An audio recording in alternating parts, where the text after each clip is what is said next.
this up here. All right. Good evening, everybody. I hope everyone is well. We want to thank you for coming tonight. Glad to see all of you out this evening. We're going to go ahead and get started with our meeting. Before we get started, let me just make sure that you all know we have several administrators around if there are items that you need who can help. We have some items that are being passed out. One is our community focus group report. That report is being released. It was actually released this morning so that people can see what was the feedback from our community from the focus group. Tonight I'll share a little bit about that, and on Thursday night from 6 until 7:30, we will have the SES study group who will be here, who will also present the findings from our focus group. So I wanted to make sure everybody had that, and if you'd like, if you don't have one today, or if you talk with someone who might need one, they can certainly go to our website and go into the comprehensive section of our study, and they will find another copy of that as well. So we'll be talking about that tonight. I want to make sure that people know. And in the backs, on the chairs right towards the back, there are copies of that report. Tonight, we'd like to thank you all for coming. We have a number of people here and a lot to talk about, so we're going to go ahead and jump right in tonight. First, I'm going to do a presentation here and share information. My goal tonight is to make sure that we help all of our community members to understand what it is that we're currently doing, why we're doing it, and then next steps so that people can really understand our whole piece behind the comprehensive study. After doing a presentation, we'll take some time to answer questions, and if you have questions tonight, we'll ask you to come to the microphones, and we will really try to spend time answering your questions. And then after that, we're going to be taking some bus tours. So we're going to be going to our buildings, and you'll be able to see our different sites and be able to see different areas in our sites that we'd like to do some work with and work on as we move forward tonight. So with that being said, we're going to go ahead and get started. Again, we'll do the presentation first, then we'll take question and answers, and then we will do bus tours. I'd also like to let you know that our Board of Education, many of those members are here tonight. They're over in this area here, and they'll be around tonight with us. And when we take our bus tours, they will be on buses with us. So if you have questions for the board, if you'd like to meet them or share information with them, they'll also be accessible and available tonight as we do our tours. All right, also let me just share that if you are looking for information about the study, and by the way, I walk around, so if I'm around, I'm just moving here. If you'd like to find additional information from our study, I'd like to make sure that everybody has access to that. On our website, if you go under the comprehensive study page, you will find quite a bit of information. Everything that has occurred in the study, all of our newsletters, all of our announcements, all of the information that you might need, or maybe that you missed, or maybe you didn't see, or maybe you would like to see more of it, it is there on our webpage. You can go there and you'll find everything. Also, you'll find on our webpage all of the meetings that took place in public session with our Board of Education. You can go through and watch every meeting. The meetings started back in November and have come actually all the way up to last week. So you'll be able to see all of that information as well. So please, we ask that you go ahead, visit our site, and if there is additional information that you might need, we have a public information specialist, Amy Gebhardt. I know Amy's around here someplace tonight. She's back there waving her hand, and Amy, can you wave one more time? Amy is available to provide additional information if there's information that you would need.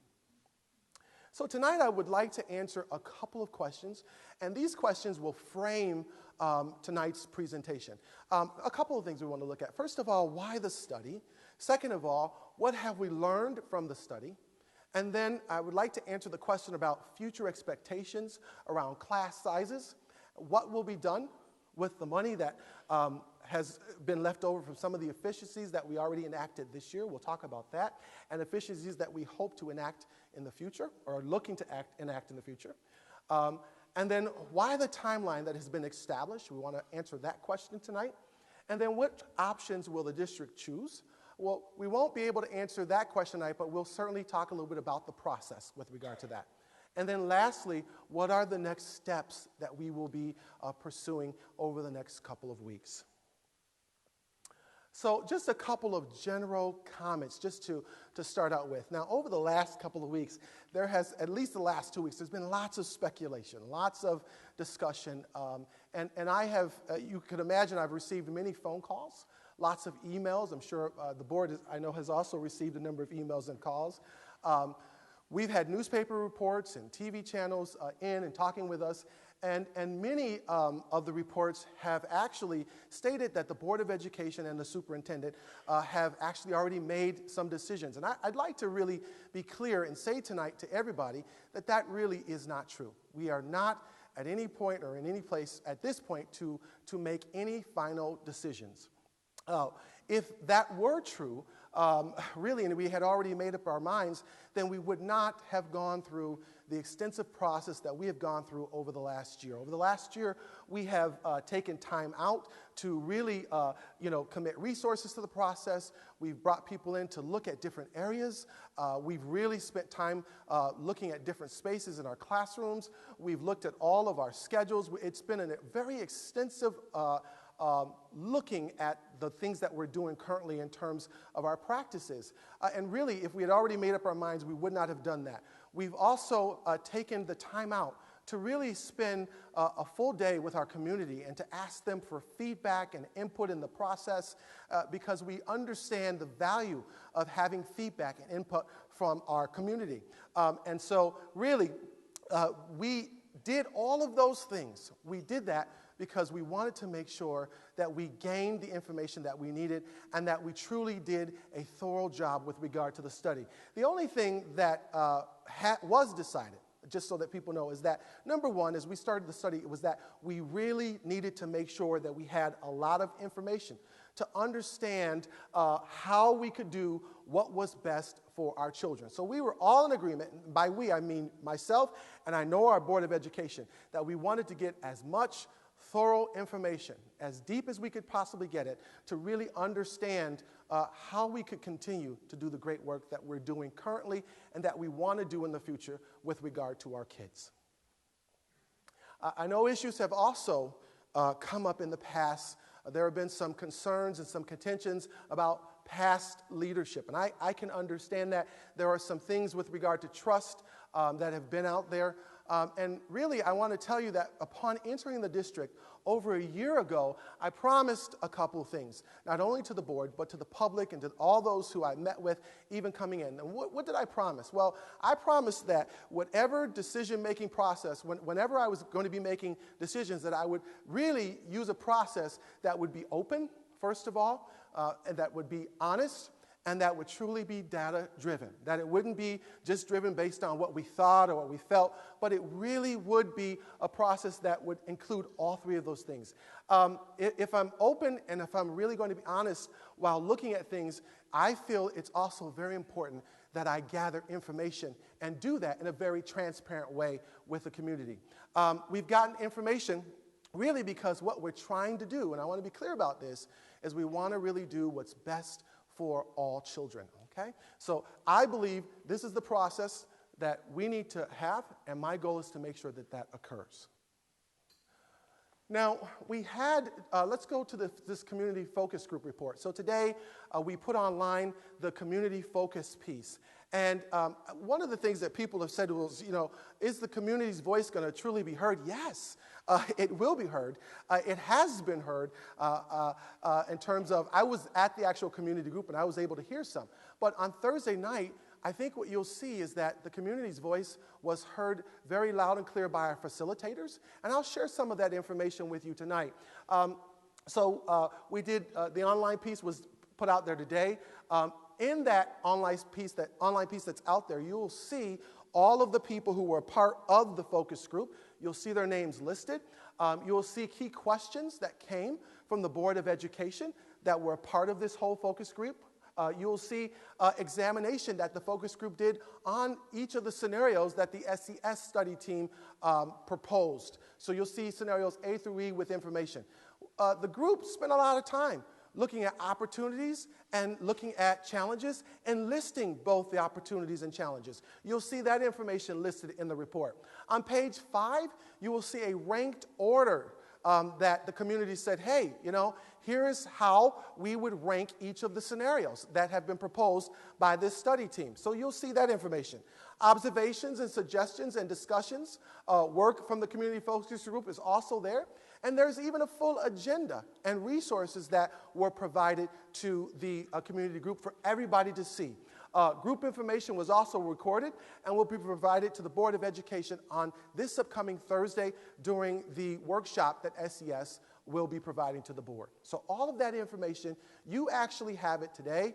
I received it late last night, and I wanted to make sure that everybody had it because, again, our goal is to make sure that we're transparent and everybody sees the same information, everybody understands everything that took place, and you will see that information there.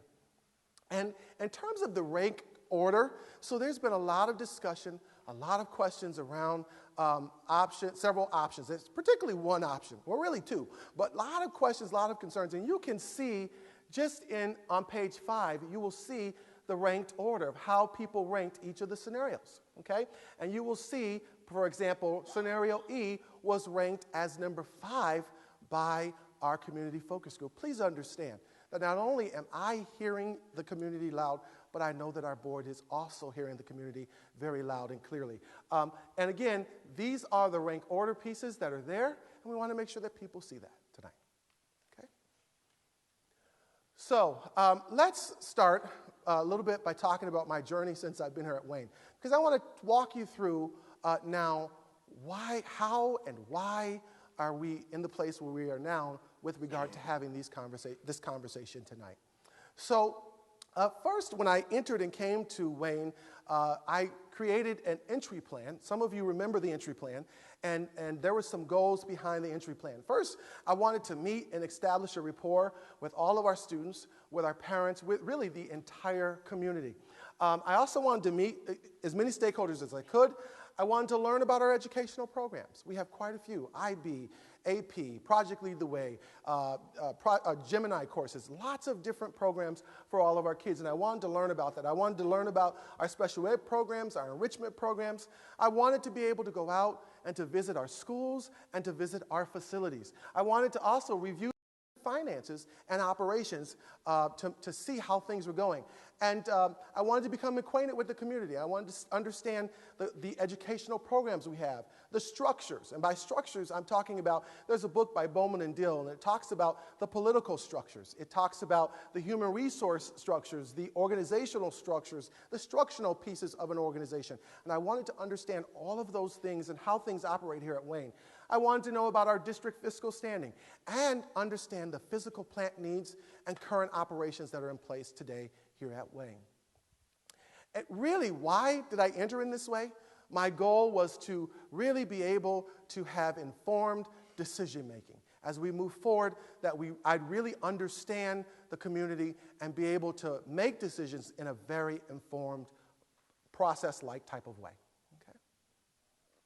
So what did I learn in doing so?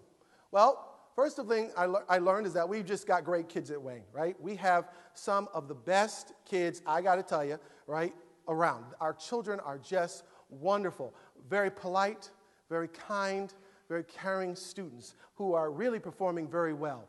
We have great educational offerings. We know that our teachers, I learned quickly, our teachers do a really great job with and for our kids. Our parents are very involved. The fact that you are here tonight is clear evidence that you're involved and that you really want to be a part of what's happening with and for your kids.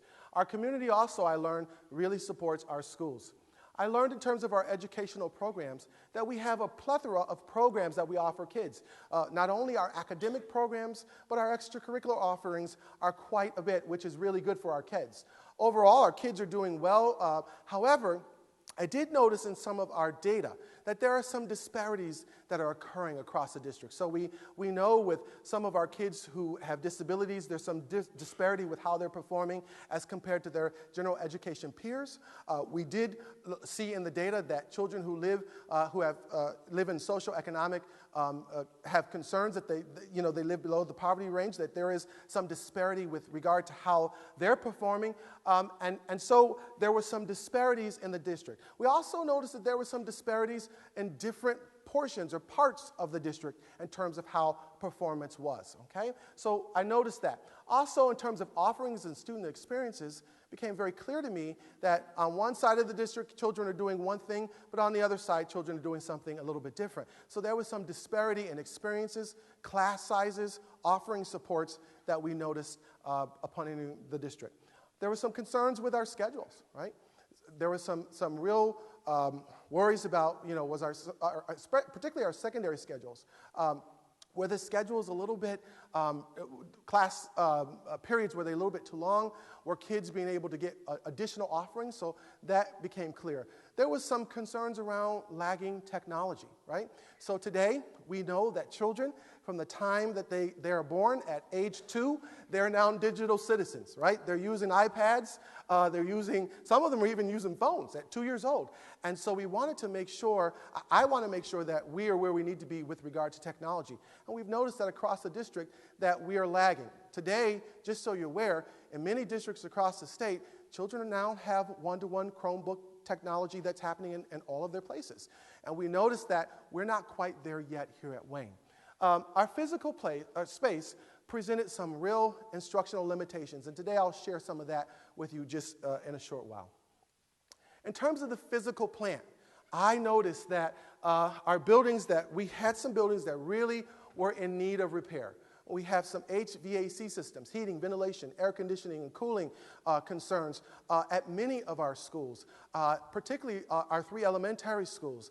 And one of the things we learned, I saw quickly on my first day when kids were here, was that when the heat is out in the summer, the temperature is extremely hot. More than the normal, right, for a classroom. Some of our classrooms, the heating pieces have been at 80, 90, 95 degrees. Extremely hot at the beginning of the school year and at the end of the school year. Anybody know what I'm talking about at all? Anybody? Yes, okay. So I noticed that, and some of our children were having some challenges. Boilers, roofs, grounds, ceiling, foundation, cosmetic repairs, all of these things were in need of some real attention, I could see. And then in terms of our gymnasiums, our music rooms, our classrooms, I could see that we were in need of some desperate repairs and renovations in those areas. And then in terms of sound structures, as I began to observe and to see, there was some concerns around our structural pieces, particularly our classrooms and our educational settings really geared to help us with making sure that children are receiving that 21st century learning experience. Now, what do we mean by 21st century learning experience? So today, children, we know, really have to have an experience that really prepares them for the world of work or the world of education, furthering education. We want kids, when they leave from schools, to be able to collaborate extremely well, not just with one another in a conversation, but be it online or be it with projects, they need to be able to collaborate in the real world.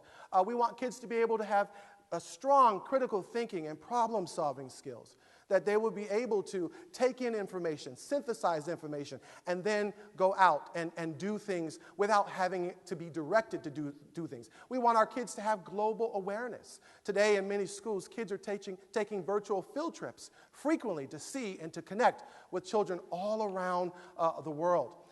Information and technology literacy. We want our kids to be able to access information using technology to the greatest extent possible.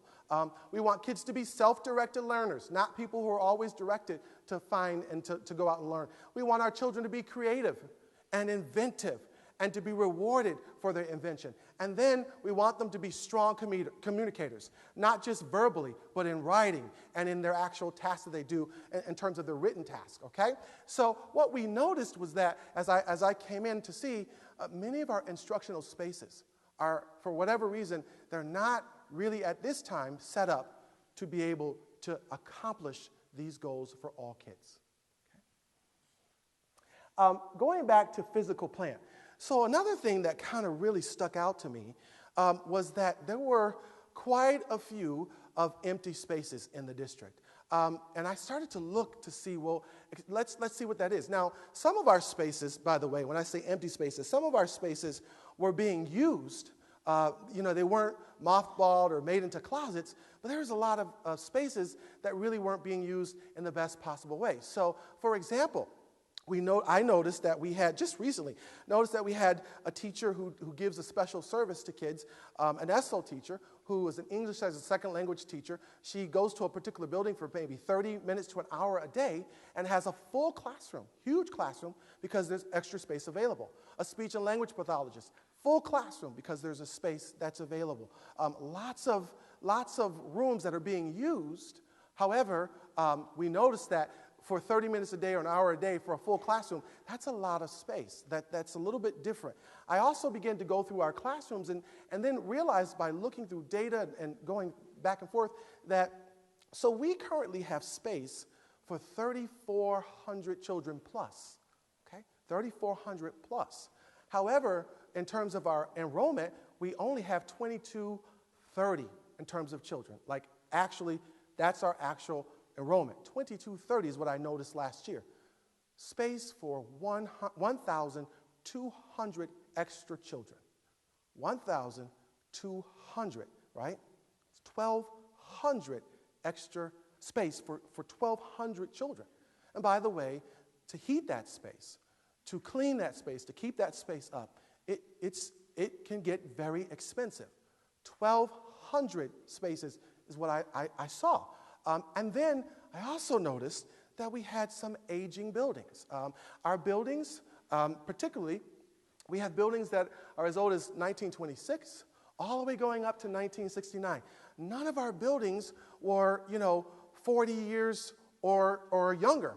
They're all buildings that are at least 40, 50, 60, up to 80 years old. So an aging infrastructure became very clear to me. And then in terms of transportation, what I do as a superintendent is I want to know intimately as much as I can about the district. So I go into spaces and see and meet and greet people and talk to people. One of the things that I've enjoyed the most is getting on the bus. So I got on the buses to also ride. And in your first couple of months as superintendent, you're always assessing, you're always learning about your district, you're taking in as much information as you can. So I got on the buses and I began to ride around on the buses. And while doing that, I noticed a couple of things. We got great drivers. All of them are clear. They care about kids. Student safety is a priority.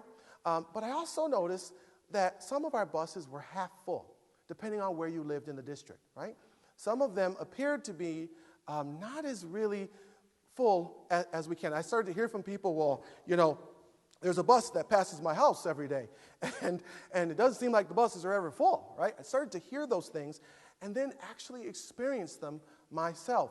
So I began to look at some of our buses, and I noticed that some of our buses were half full, but also there was a trend that our bus fleet, even though our enrollment appeared to be really going down, the bus fleet actually stayed the same. I began to notice that. And then busing practices, there were some concerns really around safety on some of our busing practices, and I'll get into some of those so I can explain that to you in just a minute. Going back, though, to enrollment. So I'm just letting you look at that chart for just a minute while I grab some water here. Oh, excuse me, I apologize. Go back, there we go. All right.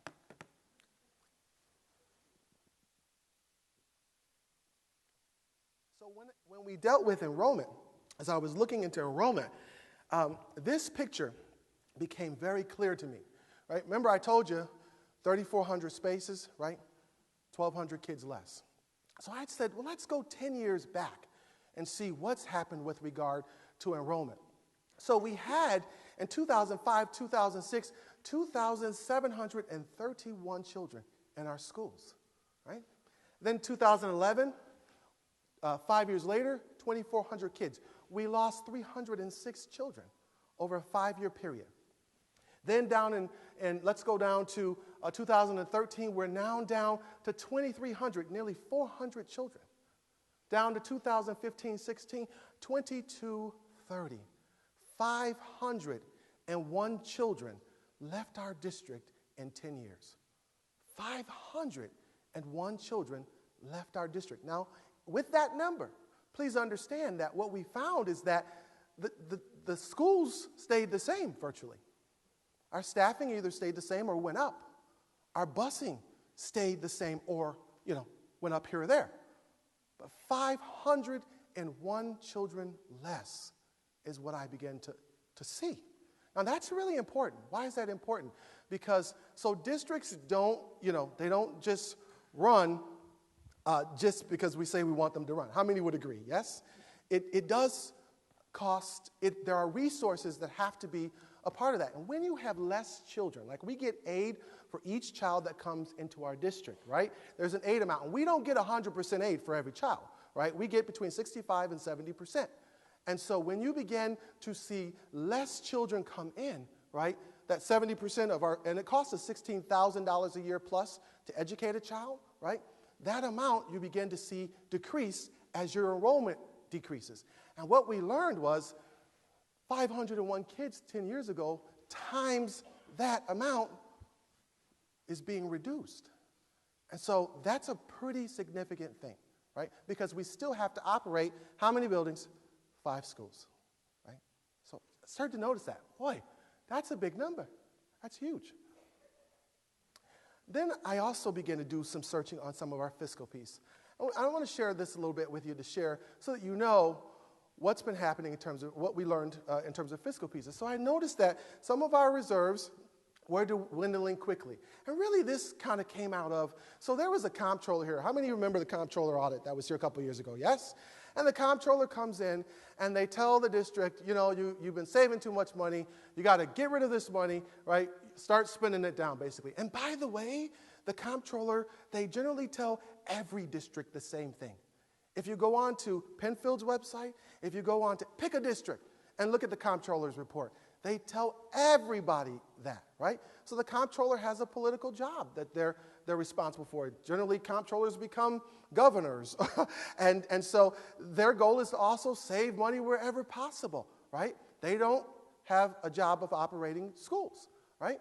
And so we noticed, right, we're trying to do what the comptroller says, and by doing so, our reserves are dwindling quickly. I'm going to talk about reserves in just a little bit.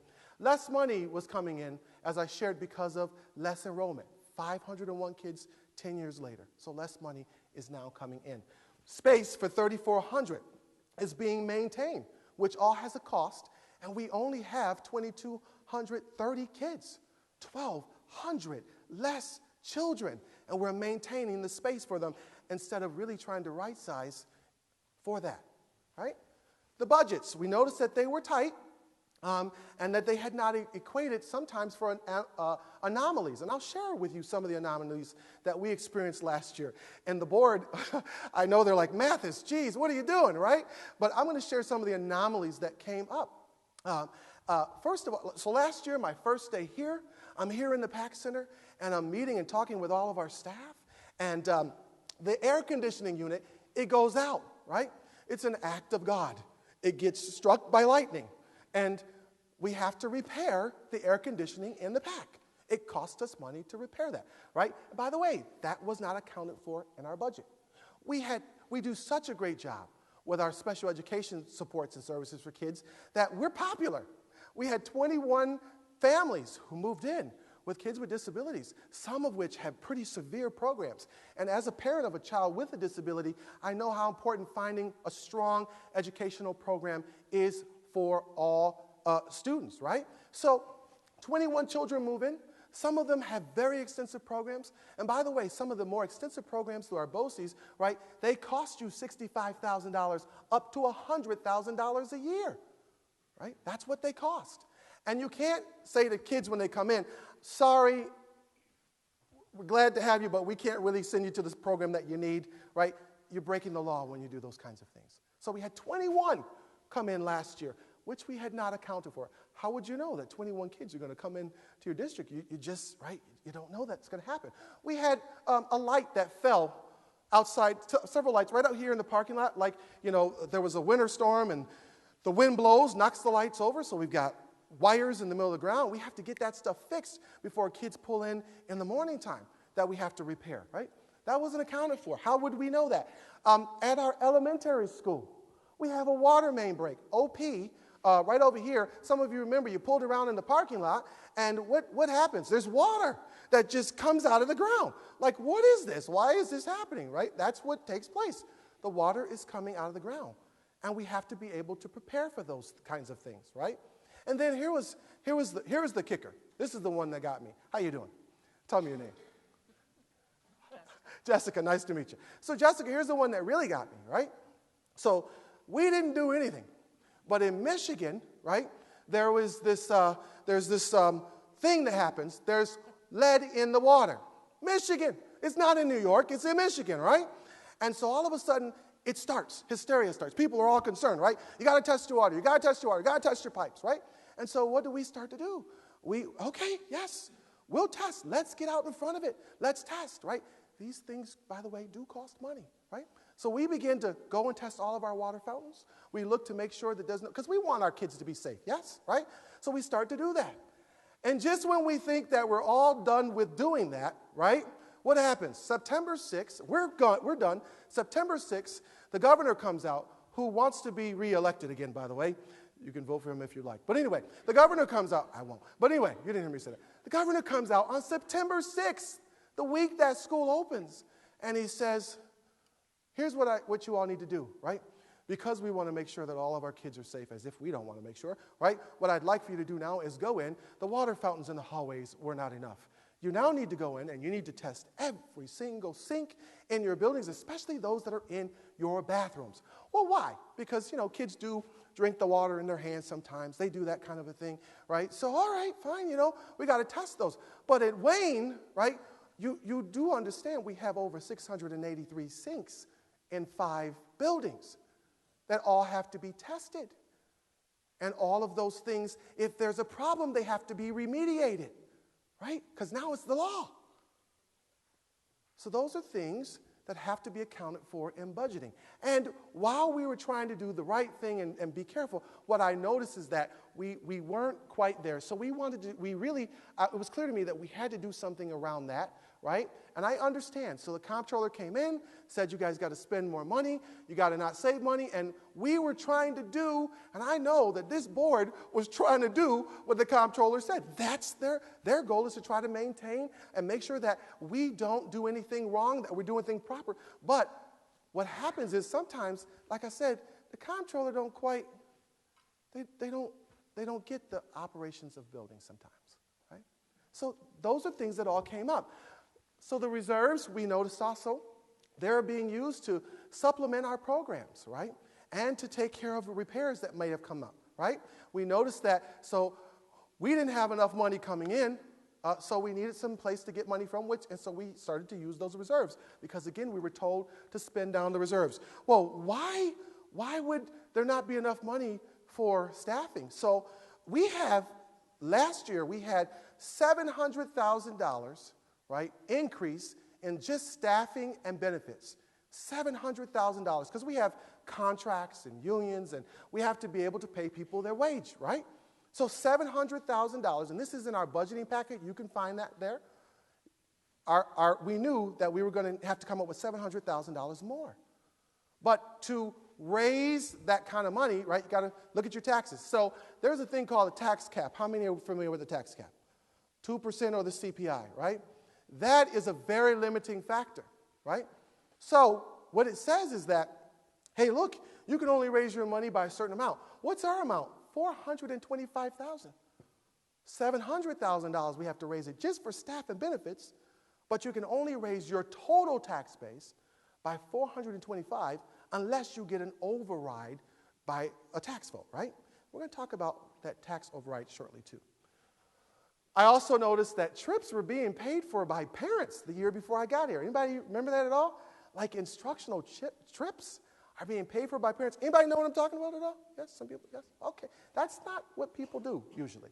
The external auditors, shortly after being here, we had an external audit that came in, and the external auditor came in and said, hey, listen, warning, you need to be careful with how you're using reserves.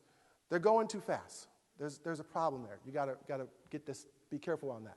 And then October, I was only here, I started in July, but second month of the school year, I speak with the CEO from Gannett Nuclear Power Plant, who comes to me and says, Dr. Kelvin, can we chat for a minute? Sure, right?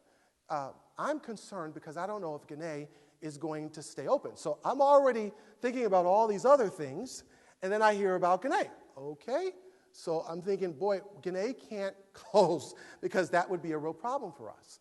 And then what he said to me was, can you help us to try to keep Gannett open? Yes, I can. Absolutely, I can. I'm in. What do we need to do? So we began to work closely with Gannett, and we share that information with the public. Very important, because if Gannett were to close, that could be catastrophic for our district. It becomes clear to me very early on, right? Then we notice that there's some major repairs that need to be made, but I'm noticing major repairs we've got to do across our district, but there's not enough in the reserves to do those with. And I'm also seeing that we're expending more than what we're actually bringing in, right? Why are we spending more than what we're actually bringing in? Well, because what do I notice? We have 5 spaces with 1,200 less people in them, and that adds up pretty quickly. We're spending more money than what is actually coming in the door. Now, what's very important is that we understand we want to make sure that kids continue to get the great things that they're getting. We don't want to see kids hurt or kids harmed. So when we start to think in that way, right, we have to think about, okay, you know, what's happening here, okay? Here's an example of our reserves, right? So this year we pretty much followed the same pattern that we were following in the past, because our goal was to maintain everything that we've been doing in the past until we could get through this study that we started about a year ago. We wanted to maintain things. So here is how we've kind of done it before, right, to where we're at now. So remember I said we've been using some of our reserve money to be able to fill the gaps that some of our budgets weren't, that the money, we didn't have enough revenue, so we used the budget to fill the gaps. So look at our reserves. Here's our current balance in reserves. It's actually today $10.4 million.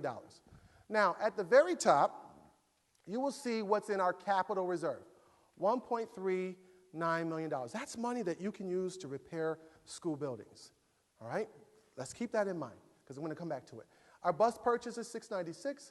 Unemployment, for people who may need unemployment insurance if something goes wrong, you have to have that money for that. You have to have money for employee services. So if people retire, we have to have retirement reserve there in place. Insurance, sometimes schools do get sued.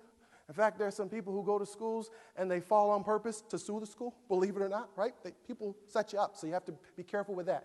Liability, in case there's some liabilities that come into place. Workers' comp, employee benefits, and tax accessory. So sometimes people don't like what they got in terms of their tax bills, and you may have to spend money legally to get those things looked at. So we had to have money there. So we have a total of 10.4 in our reserves, but again, just so people are clear, right, how much do we have in capital reserve? $1.3 million. How much is in the bus reserve? $696,000. Now, if we follow the same pattern that we've followed in the past, right, to just hold things steady while we are studying, right, here is what would be coming out of the reserves this year. $637,800, right, for the bus. $50,000 for unemployment, $100,000 in ERS, workers' comp, $378,000. Pulling out $21,66,560. Now let me just back up for a moment. By the way, I think I missed this part here. So the same comptroller who came in and told us, hey, spend all that money now. Spend it down. You got to do it. You got to do it, right? Last year, around November, came back and wrote us a note. And you can see this all online. And in their note, what did they say? You did a great job with spending that money, but now guess what? You are susceptible to fiscal stress. What?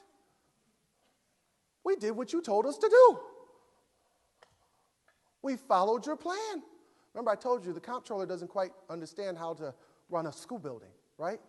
Oh my goodness, we did exactly what you said. And what? You've been designated as susceptible to fiscal stress. Why is that important? So if you run out of money and you need to go and borrow, just like your own bank account, right? You don't have straight for credit, right? You're susceptible. You could go into fiscal stress. Right? So that credit rating is very important, right? So go back. So what we decided, trying to hold things steady while we studied, right? Follow the same pattern we've been using. What happens? $2 million was scheduled this year to come out of the reserves. $2 million scheduled to come out of the reserves. So what does that mean now? What's left? Look at how much is left in bus purchases, if you got to do any bus purchase, right? Look at what's left in unemployment benefits, okay? Right? You can go all the way down, and you can see. What you have left is $8 million. Now, this number is going to be very important. Ben, right? It's going to be very important in just a moment, right? And I'll show you how important it is, right? You pull $2 million more out, and now you move from susceptible to fiscal stress to what? You're now fiscally stressed. And I'm going to show you how that happens, right? You'll move from susceptible to fiscal stress. So I had some people say, Mathis, what are you going to do with all that money? So earlier this year, what we were able to do over the summer, we had about 28 people who left us. Some retired, some moved to other districts, some just said, I don't want to teach anymore. Thank you, right? So we had about 28 people who left. We had $1.4 million from those 28 people who left. What did we decide to do with that money? What happened to all that money? What did you do? Let me be clear. Now, I think the board's okay with me. I know, I love the board. They're great. They didn't give it to me in my paycheck. And they didn't, no. What do we do with that money? Right? Our goal is to keep us out of what? Fiscal stress. So where's the money going to? Now we don't have to take at least $1.4 million from there, right? So we had $1 million coming out of ERS, right? $50,000 there, $300,000 there. At least we can try to avoid taking that out. And now we have to deal with this to see if we can save not taking that out if possible. Why? Because when you move from here, you move from here over to there, now you're in fiscal stress, right? And so our goal is to try to, that's where the money, the extra is going. That's where it's going. By the way, in terms of fiscal, we learned that there were no reductions, right? For the most part, our staff pretty much stayed the same. We actually had some staff additions. Our bus routes remained the same. I told you about our cost rising $700,000, but $425,000 as the tax cap. Tax concern because of the 2% of CPI. We also had the double threat. So there was Gannett, and I also learned this in my first couple of weeks. We had this concern around the sales tax revenue. Let me talk about that for a minute. So we're fortunate here. We have sales tax revenue. Most districts don't get that. In our county, we have a sales tax revenue piece that we receive that many other counties don't receive. And it's really a nice chunk of change. It's $838,000, right? That's good money that can help us with our kids. But there are no guarantees with this from year to year. How many know that? There's no guarantees. See some hands with that money from year to year. There's no contract that says you must give it to us, legislators from Ontario County. There's nothing like that, right? But we've been blessed. We have two legislators, John Smith and Patty, who have been like really helping us out, making sure that that money stays consistent. Patty's actually on the Fiscal Council for Ontario, for the whole county, right? They've been great. But let me tell you what it takes to get rid of that $838,000. So all people have to do, a town supervisor, I won't even name a town. Pick a town, any town. No, don't name a town? Okay, thank you, Matt. I'm going to call the town of Matt, right? So you're doing okay. So the town of Matt, right? The town of Matt, all they have to do is go into the meeting, and the supervisor can raise their hand and say, excuse me, my town actually is having issues with water. We have a water tower that's giving us a lot of problems. We have issues going on. And so here's what we need to do, right? We need to take that money back, our sales tax, because I got to be able to fix it. And I don't have any money left in my reserves in my town. We're empty. I need it. And then people just vote. They don't have to have it as an agenda item. They don't have to have it as, there's no contract. That $800,000 could go just like that. And we really haven't had a plan in place to equate for that, should that occur. By the way, if that would have gone, right, that would have been more of a problem for us than Gannett. So Gannett is with us. Oh, I'm so excited. 12 years, right? Ron was there with me, and we were at the meeting, and we're talking, and you should have seen him. There's a video of him, by the way, online, too, right? You should have seen him. We were up there, and we're talking, right? And we were able, I think, as a whole collaborative, Ron, to get that whole thing to turn around. We got Gannett for 12 more years. However, with Gannett Nuclear Power Plant, I'm not sure if many of you are aware, but we're not going to be getting the same amount of money that we've been getting all along. In fact, over the life of that time, we're going down by $675,000. Right? Over $500,000. Next year, the following year, you'll see those reductions. So we got that Gannett issue, we got the sales tax issue, that's looming over our head. And really, I began to think to myself, okay, we need to think about the sales tax in Guinea not as money that's just like, that has to be used every year. That money should be like saved in special accounts to maintain in case of a rainy day, because that could go at any time. Right? So we noticed that. And around the same time, there's a building condition survey that comes out. Every 5 years, every school is required, every district required to do a building condition survey to look at the conditions of our buildings. For me, I'm okay with that, doing that survey, because I already told you I had some concerns about the space. So we did the building condition survey, and you can see nothing hidden away, right? What did we learn about the building conditions, right? What we learned was that we had $10.8 million of repairs that needed to be done. 10.8, actually it was 10.8 plus. And we're going to talk about the plus in just a minute. $10.8 million that needed to be fixed. What does that include? So we need to fix the roof in the middle school. We need a new roof on it. We need to have boilers in the high school. They're 50 years old, right? We need new HAV systems in the 3 elementary buildings, right? Those are just the general things. And there's some other things that need to be done. But the total costs are $10.8 million plus to fix it. Now, who remembers what I showed you was in the capital reserve? How much was there? $1.3 million. That's what's left to fix the buildings. But I just got a bill that's $10.8 million. Whoa. By the way, it's 10.8 plus. What's the 10 plus? Now I'm getting concerned. What's the plus? I need to know the plus. I'm going to show you what the plus in just a minute, right? That's what's left. This is what we need to do. How are we going to come up with that money? What are we going to do, right? Well, one of the things that's clear to me is I'm going to go back to it, and some people may not be happy with me about it, right? How you doing, Joyce? 1,200 more kids. We don't have 1,200 kids. Well, so, warning, hits me in the face. Mathis, you got to do something, because this is concerning.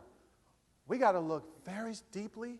We got to look very strongly at what we're doing and figure out a plan around efficiencies. How can we be better efficient as a district? What can we do? Because if something goes wrong, right, we got a problem here. So I began to speak to the board. And they listen, and then we talk, and I asked them, can we please do, really look at, can we do an investigation of efficiencies? Can we look at ways to maintain our programs? What I don't want to see is programs go for kids. How many want to see programs stay for kids? How many, right? Most of you? Yes, we want to see programs stay, right? It's really about kids. We don't want to see that happen. What can we do, right? So I propose that we do a study, and we look at everything we possibly can. Look at, first of all, our fiscal piece. How could we save money? What could we do, right? Look then also at our program delivery. Are there other options that might help us with delivering our program? I also asked, hey, can we take a look at our transportation piece? Because I already noticed there's maybe some concerns there. And then lastly, I say, listen, board, can we also take a look at our actual physical space with future capital projects? Because we want to be more efficient. If there's a lighting system, a program that we could use, those sinks you put your hands under? We could buy sinks that could save us money that would add up to big bucks. We want to save every way we can. Why? Because we want to make sure that we maintain the programs for our kids, right? That's what we want to do. So we look for ways to do that. And so we enter into a comprehensive study. We want the process, by the way, to be transparent, open, and honest. So one of our presenters says we want to hold up a mirror and show ourselves in terms of what we look like, and then figure out where do we go from there, right? We want to involve stakeholders. We want to review current practices and data, and then we want to utilize the data to help to drive decision making. So we do this 4-part study: a fiscal portion, a transportation, program delivery, capital improvement. And we use 4 people to do it. First, I want to get the very best of the best. We start with Dr. Rick Timms. Dr. Timms is the president of the New York State Consortium of Finances for Districts. He's been a former business administrator. He's been a superintendent. He's been a BOCES superintendent, had over 36,000 children under his responsibility at Erie 1. He's worked for the commissioner. He's an expert in finances, right? We asked for Mr. Mark Walsh. He has the leading program in transportation efficiency studies, right? He also happens to be a local person, right? We have SES study group, Doug Exley and Paul Seversky, right? Doug has been a superintendent. By the way, why those two? So Paul Seversky has been a regular district superintendent and a BOCES superintendent.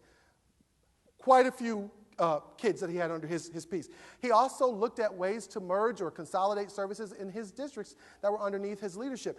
Doug Exley, so there's in the last 16 years,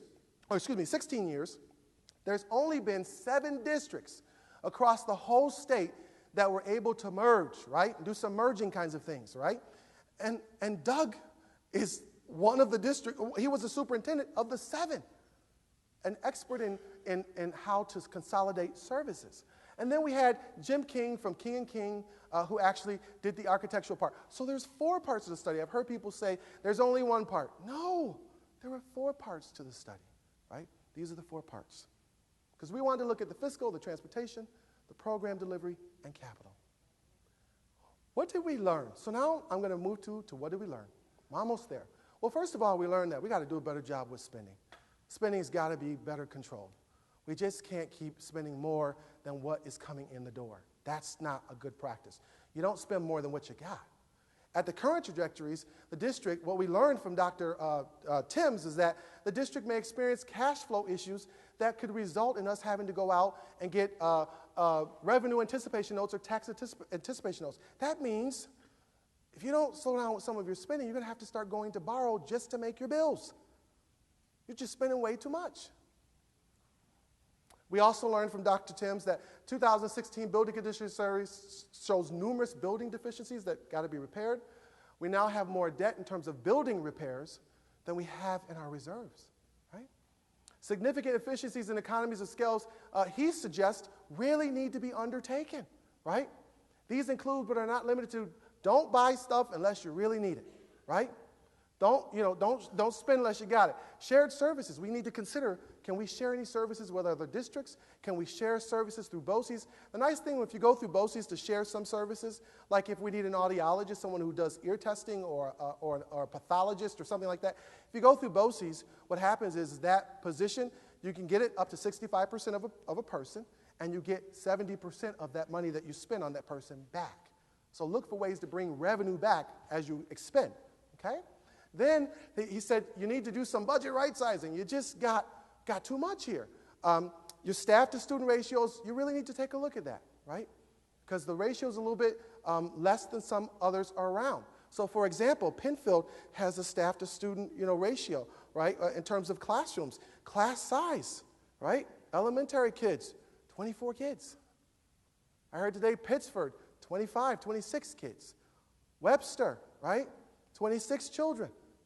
Here at Wayne, what are our class size goals, right? For elementary students between early elementary, grades K through 2, the range is 15 to 19. 19 is your goal, right? The intermediate grades, 20 to 25. 25 is your goal, right? The higher grades, 20 to 25, right? You want to try to shoot to as far as you can to the 25, right? There were some concerns about, really, we had classrooms, believe it or not, with 13, 14, 15, right? Can we be a little bit more efficient? Again, right next door. Districts we compare ourselves with, 22, 23, 24 in a classroom, right? Is there ways that you can look at that? All right, building grade levels and attendance zones. We need to think about configuration adjustments because of the numbers, right? And then need versus desires, the must-haves versus the nice-to-have kinds of things in districts. We also learned that we need a reserve plan. Long-range strategic fiscal plan must be aligned with our goals educationally and within a short period of time, right? If Gannett goes, right, or the sales tax goes, within a short period of time, If you don't put a plan together and start saving, within 2 years, right, the district finances would become unstable. You would not be able to sustain it. Wow. So the ability to right size would be very difficult. If that happened, you'd have to consider reorganization and or merger. That's what we learned. Okay? Now, what did we learn from our transportation study? We learned that we are living well above our means, right? We're doing stuff that people do in the richest of the richest districts, right? We're a very customer-friendly organization. And I like to be customer-friendly. How you doing today? Right? Nice to see you. Nice to see you. I try to be customer-friendly, right? But we're doing stuff that people just don't do. So, for example, kid misses the bus. The parent calls in. My kid missed the bus. We go pick him up. Okay, we'll be right there. No. Yes, we do that, right? Like, what are you doing? Gas costs money to go do that. Well, people's like, no. Yes, right? What else do we do? So after school, well, Johnny wants to go to I'm not going to say your name. Johnny wants to go to Carla's house, right? Carla's having a birthday party over there. All right, there's 3 kids. We want to take them over to Carla's house. So, okay, we're trying to be customer friendly. So what do? We take them all over to Carla's house. 3 children. Wait a minute. Well, I don't see a problem with that because the bus is going there anyway. Well, it causes a couple issues. First of all, it's a safety issue because Carla or whomever is driving the bus is not familiar with all those kids who are getting on that bus.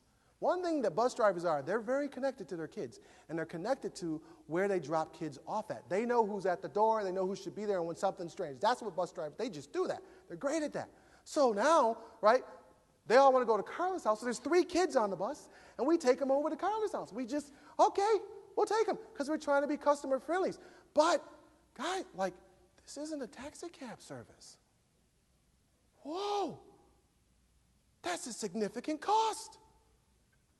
Well, people get angry when you say, well, we can't be taking them to Carla's house one day, and then the next day we're going to take them to John's house. And, okay, 3 weeks later, we'll take them over here to this one's house. And it's like a nightmare. The poor secretaries at the end of the day, oh, my goodness, there's bus passes coming out left and right, right? Districts don't do that. What are you guys doing, right? We learned that enrollment had decreased, but transportation had not. What did we learn? We had 60% ridership on our buses. 60% ridership on our buses. What? What are you talking about, Mathis, Calvin Mathis? Are you sure on that one? Yes. Remember I told you people were calling me saying, well, the bus is driving by my house and it seems like it's empty most of the time. Yeah. 40% of our children, sometimes they drive or the parents drop them off. You know, mom wants to drop them off. I understand, right? But 40% of our kids weren't on the buses. 40% of the kids are not on the buses. We got 32 buses. 40% of the buses are not, 40% of the buses are empty? Whoa! Oh my goodness. 40% of 32, that's like 13 buses. I'm sorry, go back. That's a lot. Now, I say, give me 3 more buses, because just in case, you never know. But that's 10 buses with no kids on them. That's a problem. Why is it doing that? Stop that. Go back. We're in active practice. I told you that we're unsafe. And then our bus rotation now, by the way, to fix the buses, it's 10 years. Most districts do 5. When you go to, why? Because you want your buses to be under warranty, right? Because when they're under warranty, there's less stuff you got to fix, which means it costs you less, right? How many understand that? You get a car, 5 years replacement plan. Most districts do a 5-year replacement plan. We do a 10-year plan. But then the warranty starts to run out, which means what goes up? Cost. Why are we doing that? Well, because we got too many buses. I'm just being real. Is that okay? Right? Our program delivery. So we do a program delivery, and this is what they tell us. They say, hey, listen, you need to really strongly consider district reorganization or restructuring because You have space for 1,200 more kids. You don't have enough money for all of that. You're spending a lot of money. You need to kind of, hey, you need to do like everybody else does, which is adapt to the change. You've done no adapting. Well, so can I say this part? Lord, it's been tough, Ron. The last 2 weeks have been very tough, right? What do you mean it's been tough? What are you talking about? So I had like 5 different groups of people after me. 5. Not 1, 5. What do you got? Well, I got, now everybody just hanging there with me, okay? So I got free will people. You better not touch that school, Calvin Mathis. I don't trust you. I didn't trust you from the first day. Look at your eyes. I can see your eyes. They tried it before. I'm going to get you. What's going on? I got OP, OE parents. What the heck do you think this is? We're not going up there. Oh, no, there's more of us. Calvin Mathis, if you do that, you're going to be in trouble. My name is Mathis Calvin, by the way. But don't you touch it, Mathis Calvin. Don't you do it. Whoa. Oh, my God. Middle school people.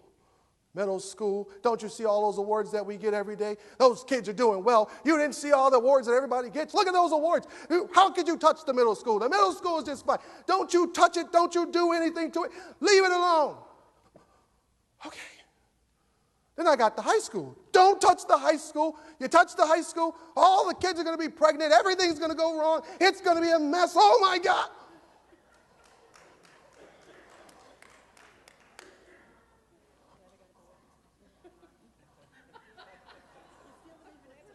I know, Calvin Mathis, 5 groups. And I'm sitting there going, okay. Now, I understand the concern about this. This is very serious. Yes, I do. Oh, I do understand. I understand very much so the seriousness of this condition. But I need to say this to all of us, right? Everybody, we're going to get to an answer. We'll get there. In the middle of the frustration is an answer. We'll get to an answer. But I think we need to first understand why we're even doing this. And I want us to understand tonight. Please understand, I'm really trying to do my best with helping us to maintain what we need for our kids. But first, we have to understand, how did we get here? I understand everybody is frustrated. I get it. I so get it. I understand. I've been doing this for quite some time. Kids are very important to me. Your children are very important to me. They are.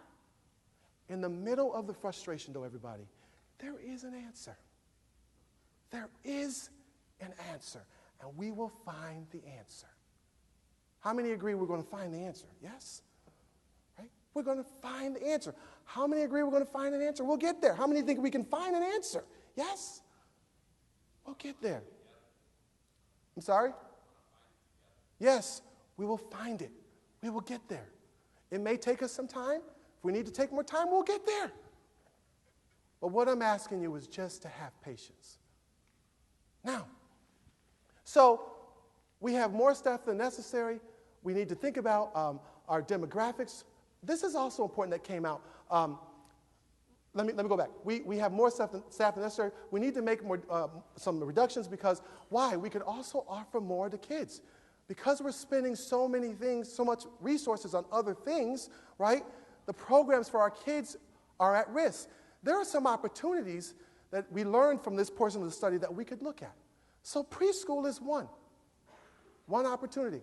We currently spend about nearly almost $200,000 sending kids to UPK programs. That is a resource that we could bring into our district. Well, why would you want to do that? Well, our preschool providers are great. But what do we notice? We notice that we have 5 different programs, all 5 doing 5 different things, right? And so sometimes that causes disparity when all of our kids come to kindergarten. They're not all doing the same thing. One of the ways that we might be able to bring people or bring our children up to a part that's similar is by bringing the supports back to the district, right? So there's an opportunity, but we can't do that if we continue on the trajectory that we're on right now. Demographics. Another thing we learned is we have to think about our demographics. Folks, 65%, what we learned is 65% of the people who are paying our tax bills, 65% of them are past the child rearing age. 65% of them.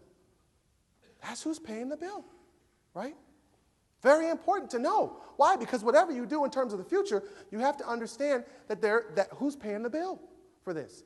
And families, by the way, we learned, aren't moving to the district, right? Well, what's happening with that? So over in Penfield, unfortunately, right, Penfield, they just built, well, fortunate for them, but unfortunate for us, 250 homes they built over there, 250, right? And then they had this big golf course that people were all upset over, 200 more homes built over there, right? And who's going there? So the younger families who want to have, they want stainless steel refrigerator and stove, and they want marble countertops and those things, they're moving there, right? A lot of the families, they want some of the amenities. They want the Wegmans, they want the Panera, they want those kinds of things, right? That our community is a great community, but we don't have some of those resources there, right? And so they're moving there. It's not that we've done anything wrong. It's just that's where they're moving to, right? 65% of the people who are paying the bills, 65% of them are past the child rearing age. I want to keep that in mind. There is an opportunity, again, to bring some other things in. Our secondary schedules, we learned, need to be revised. And again, we already talked about our enrollment that's dropping. Almost there, everybody. Enrollment. We also learned enrollment will continue to drop. Now, I want you to look at these numbers here. Okay, I showed you the other ones. How you doing tonight? So in terms of K through 5 enrollment, we've learned that it may decrease if we're on the same trajectory by 135 kids over the next 5 years. 6 through 8 enrollment may decrease by about 108 pupils over the next 8 years. And 9 through 12 total enrollment may decrease by 107 pupils over the next 10 years. Now, let's look at the top one. Right, this one here. So this school year, here's a great example of it. Last June, we graduated. We had 191 in the graduation class. 191 children. This year in kindergarten class, 138. That's nearly 60 kids. That's 3 classrooms, right? Just this school year right now. And he's projected conservatively in over the next 5 years, it'll decrease by 135. We already had 60 this year. Almost 60 this year. So we're trying to, respond to some of these things. But this, by the way, is in page 6 of our focus group information. You'll see that in the packet that you have tonight. In terms of enrollment, the SES study group said, now, keep in mind, 5 years out, something drastic could change. You could have something big move in, so there might be some changes. But they showed us some graphs around enrollment. So here, you can see our historical pattern. We kind of went down, 2016 up just a little bit, right? But then down, right? And these are conservative efforts. And then he shows, hey, here's the historical again. And by the way, here is what's projected. However, you only want to kind of go out 5 years because you never know. Things might change if something big happens, right? But if we're on this trajectory, right, that's what's expected to occur. You can see that information on page 19 through page 20 in the SES enrollment projection study piece, right? That is online. We have some issues around live birth data, and we learned this from the study with our live birth data. So the issue is not people again, we have two things. One, we have people moving to other places. But also what we have is in terms of enrollment, we have an issue that's, and this, is, by the way, is on page 7. It's hard to see here. On page 7, the whole county, believe it or not, is experiencing enrollment issues. Why? Because people are just not having kids in the entire county. It's not just a Wayne issue. It's the whole county is having issues. There are districts around us right now who are struggling with their enrollment just as we are experiencing some challenges. Okay? This is on page 7, the enrollment study, which is also online. And then what we learned from the program delivery is that the district should work diligently to ensure its class size goals. At least try to work towards your goals. At least try to work towards that is what they told us. Now, again, we talked about those class size goals, our range. And then here's what we learned, 2015-16. Here's what we're currently doing in terms of class size goals. With the elementary schools, 71.5% of our kids, 71.5% of our classrooms, by the way, were reaching that goal. Everybody wasn't there. The middle school, 62% of our classrooms were reaching that goal. High school, 74.6%. And by the way, this is on page 6 of the information that you have in front of you right there. This is how we were doing towards the goal. So 30 to 40% of our classrooms weren't meeting the goals around enrollment, which cost you significantly quite a bit. All right, so here's the last part. What did we learn in terms of capital improvements? So remember I told you we had the building condition survey, and there was 10.8 plus million dollars. How many remember you heard me say that? Yes? Right? Well, now the big plus comes back after we begin to hear from King and King. What's the plus? Well, so I love children. They're great. I love them. Spent my whole life working with kids. Love them. But kids do things to buildings. Sometimes they tear up stuff, whether they mean to or not. They flush stuff down the toilet.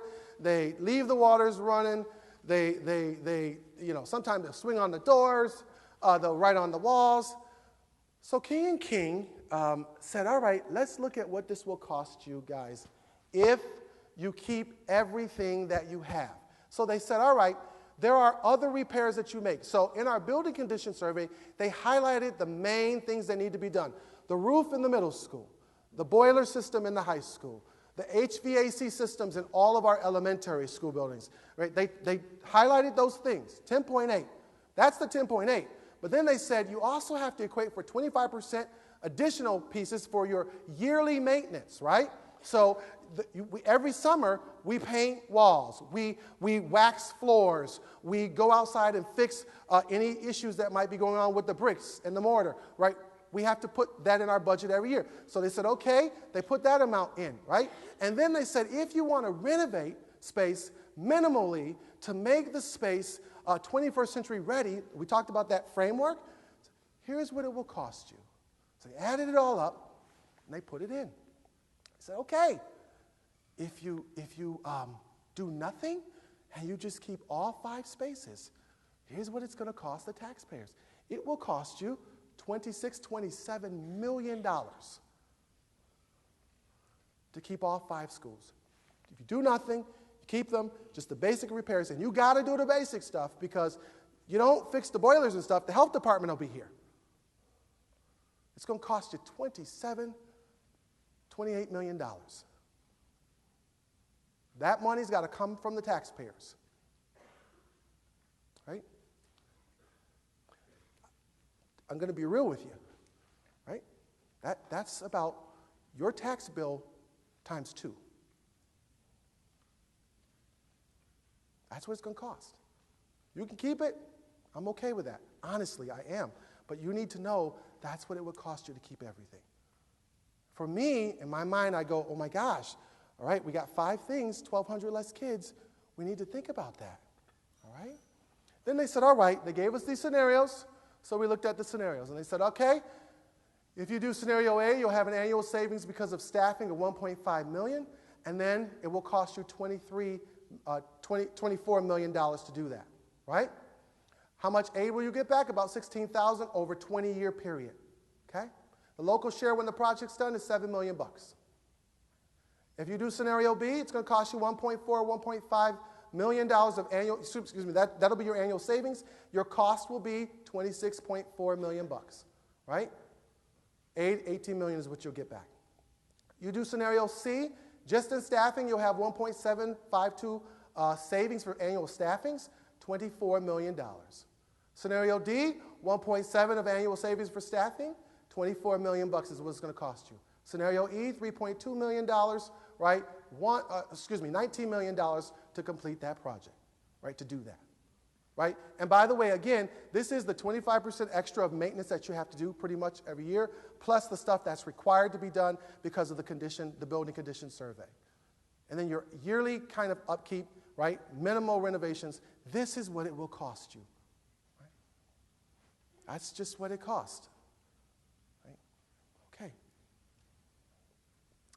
And what else did we learn with capital improvements? It said we learned that, hey, there are some general efficiencies that we can enact. With sinks, we can look at some of our sinks, our lighting. We can do some NYSERDA projects, which are energy cost savings programs that we can do to save money. We can also reduce space, which will make us a little bit more efficiency.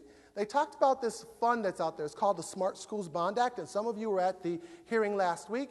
It's an act that allows you to use money for space, for security upgrades, or for technology upgrades. They said, hey, you can access some of these funds, and then most scenarios will fit within schools, they told us, and then some will require minor adjustments. Now, that was the part that was a little bit different for a lot of us. Many people were here, and they were watching this portion and going, I don't know about that. Well, I'm going to share what they talked about in terms of adjustments. So here's the last part. They looked at every scenario, and please, I'm going to show you one scenario, but I am not in any way, please hear me, I am not advocating for any scenario. I am not. No decision has been made. The board agreed, along with me, that we would receive all of the information.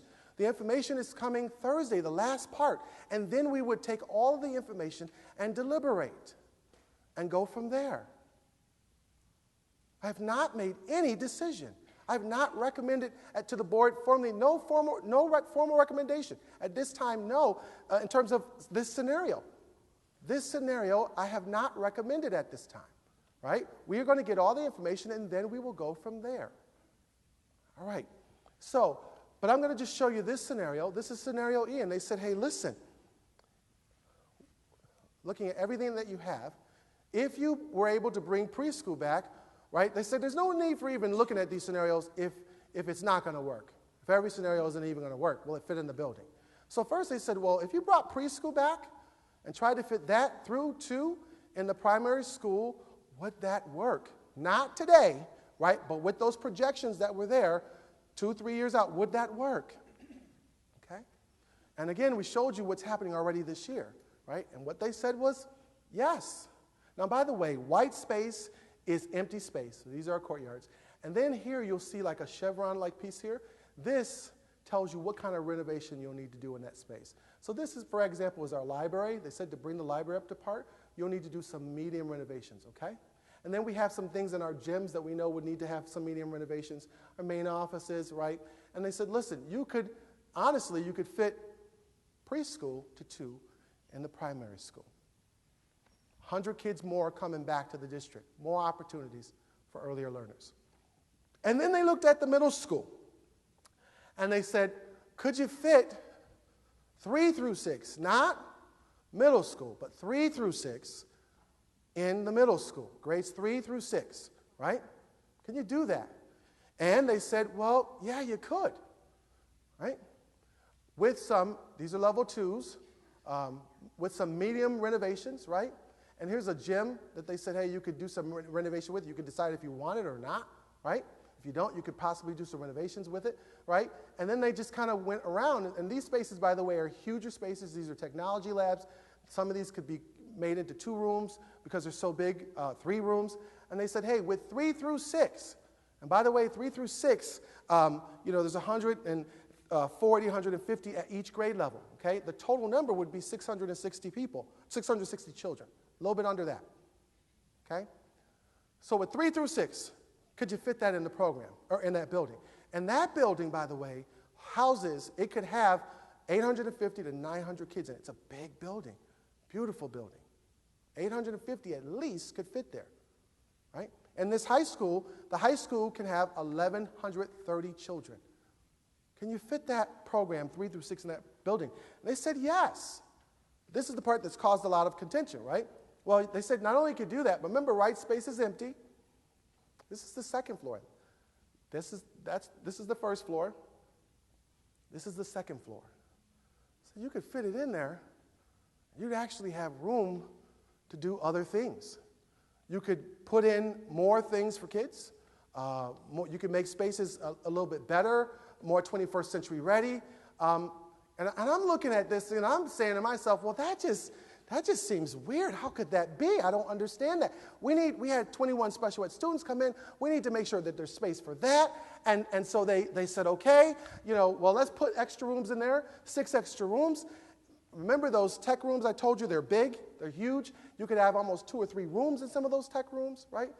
But boy, that's interesting. The building could house up to 900 kids, but you'd only have 660 kids in it. It could still be pretty much the second floor, they said, pretty much empty. In fact, you could possibly take this building and put it on the second floor. And I looked at that and said, I don't know about that. I'm not sure on that one. Wait a minute, hold on. Let's not get crazy with this. But that's what they shared with us. Our third building, high school. So, well, if you made this a 7 through 12 scenario, if you went with that, if you chose to do that, well, hey, you might have a couple empty spaces, right? But you'd also have, with the total population, you still have a whole space over here. In addition to some of these other little white spaces, you have this whole space over here that's empty in case you need extra growth. You could use it for offices if you want to. You could always change around some of the main offices here. You could move them over here, wherever you want to put them at. But this whole space here is the new district. It's the district office. And it was built in such a way that it could be actually renovated and made back into space for instruction. So I'm going to answer questions once I finish, and I'm almost done. I promise you, okay? All right? So they said basically, hey, this could occur, right? So I looked at their information. I saw it, right? But here's the message. No matter what we choose, whether it's this one, whether it's the other ones, and I didn't come up with the scenarios. I'm learning as we're learning, right? But this is what they kind of shared with us. They said, hey, listen, right? Okay, here's the point they were making. You have enough space for 3,400 kids. So the middle school can hold 900, this school 1,130. Put it together, that's 2,100 kids. We only have 2,230 and we lost almost 60 this year. That's the main point that was being made. Now, I don't know if, I certainly am not advocating for 2 spaces. And I'm just learning and going through the data and the information, right? I think you need a little extra room to make sure kids are in buildings. So they got to wiggle, they got to talk, they got to move, right? But again, the scenario here is the point is you have 1,200 less spaces for kids. That's 2 schools. That's what they're sharing with us. This is the data that was shared. I didn't do the report. They did the report. Okay. What did we learn also in capital improvements? There's so much more that we could be adding for kids, right? A lot to add there. And then renovations versus rebuilding, right? One of the things they said was you don't need to rebuild a whole district, right? You don't have to rebuild everything, but you do need to do some renovating, which is far less expensive, right? And might really do well for you in the long run. And then they said that you do need to think about 21st century learning. What would you like to do? All right, is this possible now? And again, I'm not advocating for any option. I'm not. I've not advocated for any option. I'm just sharing with you from the survey, from the whole study. Please, you can see the study for yourself, right? Is it possible now? Well, we can't do some of the things that we need to do right now. We can't. Why can't we do it? Because really, we have a lot of places, and it's costing us a lot of money, right? And costs are high, and what's happened is that we've become spread too thin as a district. That's what's happened. And we need to think that through. And really what's happening is that we're maintaining spaces, again, as I said, for 3,400, but only 1,200 kids. All right, if you can cut back, where will the money go? Again, So students first, what we would like to do, whatever we do, right, if there's any possibility to cut back a little bit here, tweak things a little bit, what we want to do is provide actually more programs for kids. So I talked to you about preschool. We currently have IB programs. You know, if we can cut some things back just a little bit, we might be able to offer IB programs for kids earlier. Right? One of the things that's really lagging in our district is enrichment for all kids. IB programs, most of them usually happen at middle school. Some happen at elementary schools. Project Lead the Way, we have some of our elementary students doing some Project Lead the Way things. We'd like to offer that for elementary and middle school kids. Enrichment for students, preschool opportunities. We have some things in our strategic plan that we'd like to offer for kids, and we know we need to repair and make renovations, but we really can't do it because, again, we're spread a little bit too thin, right? So what are we trying to do in terms of the money? What we're trying to do is actually offer our kids more while also maintaining the work that we're doing right now and maintaining our strong programs for our kids. What we'd love to do is add, but we can't because honestly right now we're spread a little bit way too thin. So it comes down to really buildings or program. I mean, that's just where we're at. Please understand, your children are all very important to me. I know that they're important to this Board of Education. Please understand that, right? That's why we entered into the study. Now, there are some things that people may not agree with in the study. They may not see it that way. Okay, that's all right. But we're trying to just learn as much as we can. And then we're going to come to trying to make some decisions. Our 4 goals, we want to make sure that all kids have an appropriate education. That safety and security for all kids. We want every child to be safe in their schools and that every child is in a secure place to learn. Okay? We want to ensure that all students receive also the same educational experiences. Everybody receiving the same experience. And then last of all, we want to make sure that we are more efficient because what we want to do is find ourselves in a better place really in a good amount of time here, right? Our goal is really to put kids first and make sure that we can continue to maintain programs for them. Next steps. So we're going to finish this study October 20th. Dr. Seversky will be here on Thursday with Doug Exley. You have a copy of the study, the report, so you can see it there for yourself. And you can see all the feedback that came from the community, which we are listening to and hearing. You can see it for yourself. No surprises. Okay? And then I'll be doing a workshop on the 25th, and I'll be sharing some of these same things in the workshop, and then also making some recommendations. And then in November, the board will deliberate and think about things. I have had people say, why are you trying to do this in November? What's the story with that? So what we're trying to do is if we can make some of the changes, you can see the urgency in some of what's happening here, right? And if we can do some things for the next school year, what we'd like to do is spend time really thinking that through thoughtfully. It will take us a little bit of time.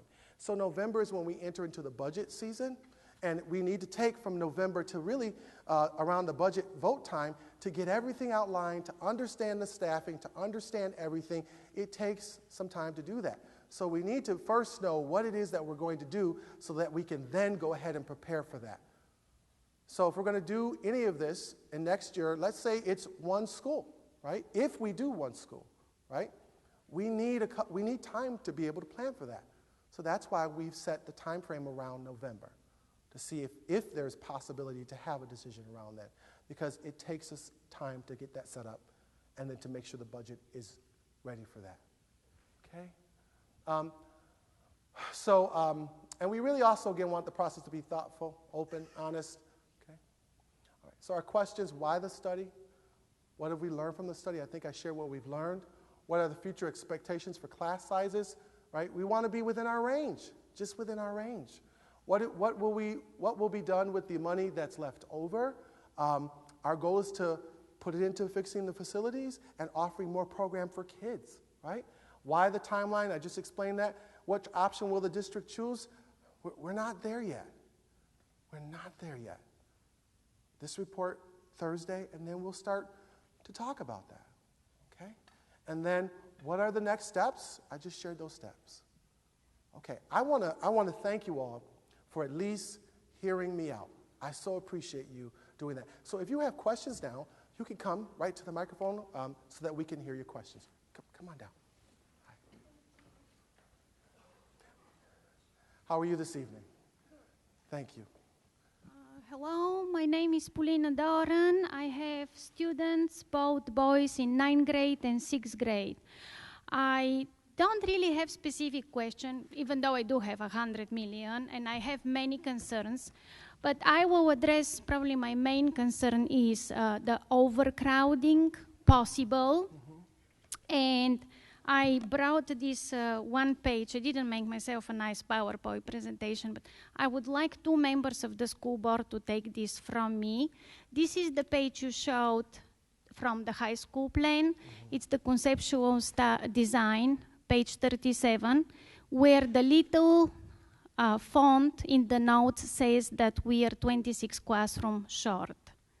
I did the little math there with the little numbers, 9 plus 2 plus 1. You can do that. And I have put 2 notes there. My biggest concern with the high school is overcrowding. As I said, some of you may have elementary school students. You may not know that right now in our cafeteria, our high school students eat on 3 shifts. Every single student goes to 3rd or 4th period every single day, and that is when he receives information from his teacher. When is his lunch? The lunch may vary between 10:50, I believe, correct me if I'm wrong, and maybe 1. This is because we do not have room in our cafeteria for all the children to take 2 shifts. Do you know that, Dr. Calvin? I'm just listening. Go ahead. Okay. And my other concern is basically with statistics. They are wonderful, but as you know, in plain statistic, average means if last night I ate 2 steaks and you went home to bed hungry, that would mean that in average you and I ate 1 steak. In reality, that's not the case at all. So when we compare classroom sizes, I really beg the people that are taking decision not to compare the students, and I'm sure you're not going to, but just want to point out, do not compare the number of students to students like we're comparing apples to apples. 25 seniors are way bigger than 25 kindergartens. So at this moment, my son in Spanish class sits on a makeshift desk. Spanish classes are a big concern. They are not a classroom on 25 students. You cannot divide the grade on 25 per classroom because only 1 or 2% take German, 1 or 2% take French, and everybody else wants to take Spanish. The middle school had to hire a 3rd Spanish teacher. Mrs. Mosbrook is her name. She still does not have her own room. She has to use the health room. My son at the moment in high school sits on a makeshift desk. I talked last week with the high school principal and I told him I will use this example tonight. If somebody is absent, he sits on his desk. If no one is absent, he sits on a counter just because Spanish class is huge. And when I said, okay, 25 seniors are much bigger than 17 kindergartners, last, I will finish with example. I always volunteer in my teacher kindergarten class with the one child and the other. That was class of 17 children. Mrs. Saba is a wonderful, experienced teacher. She had to divide 17 kindergartners into 6 centers. I was doing the easiest center, that was art, usually involved just coloring. Some of the centers had to be 6 kids who were going really quickly through their job, and some of the centers are 2. There is a huge difference between statistic, administration, and teaching.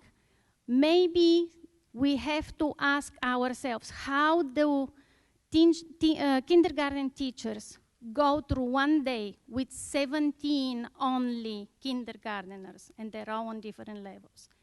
And then again, please do not overcrowd our schools. Do not let middle school 6th to 8th grade disappear, which is obviously I'm referring mainly, I am completely against scenario E. I find it very extreme.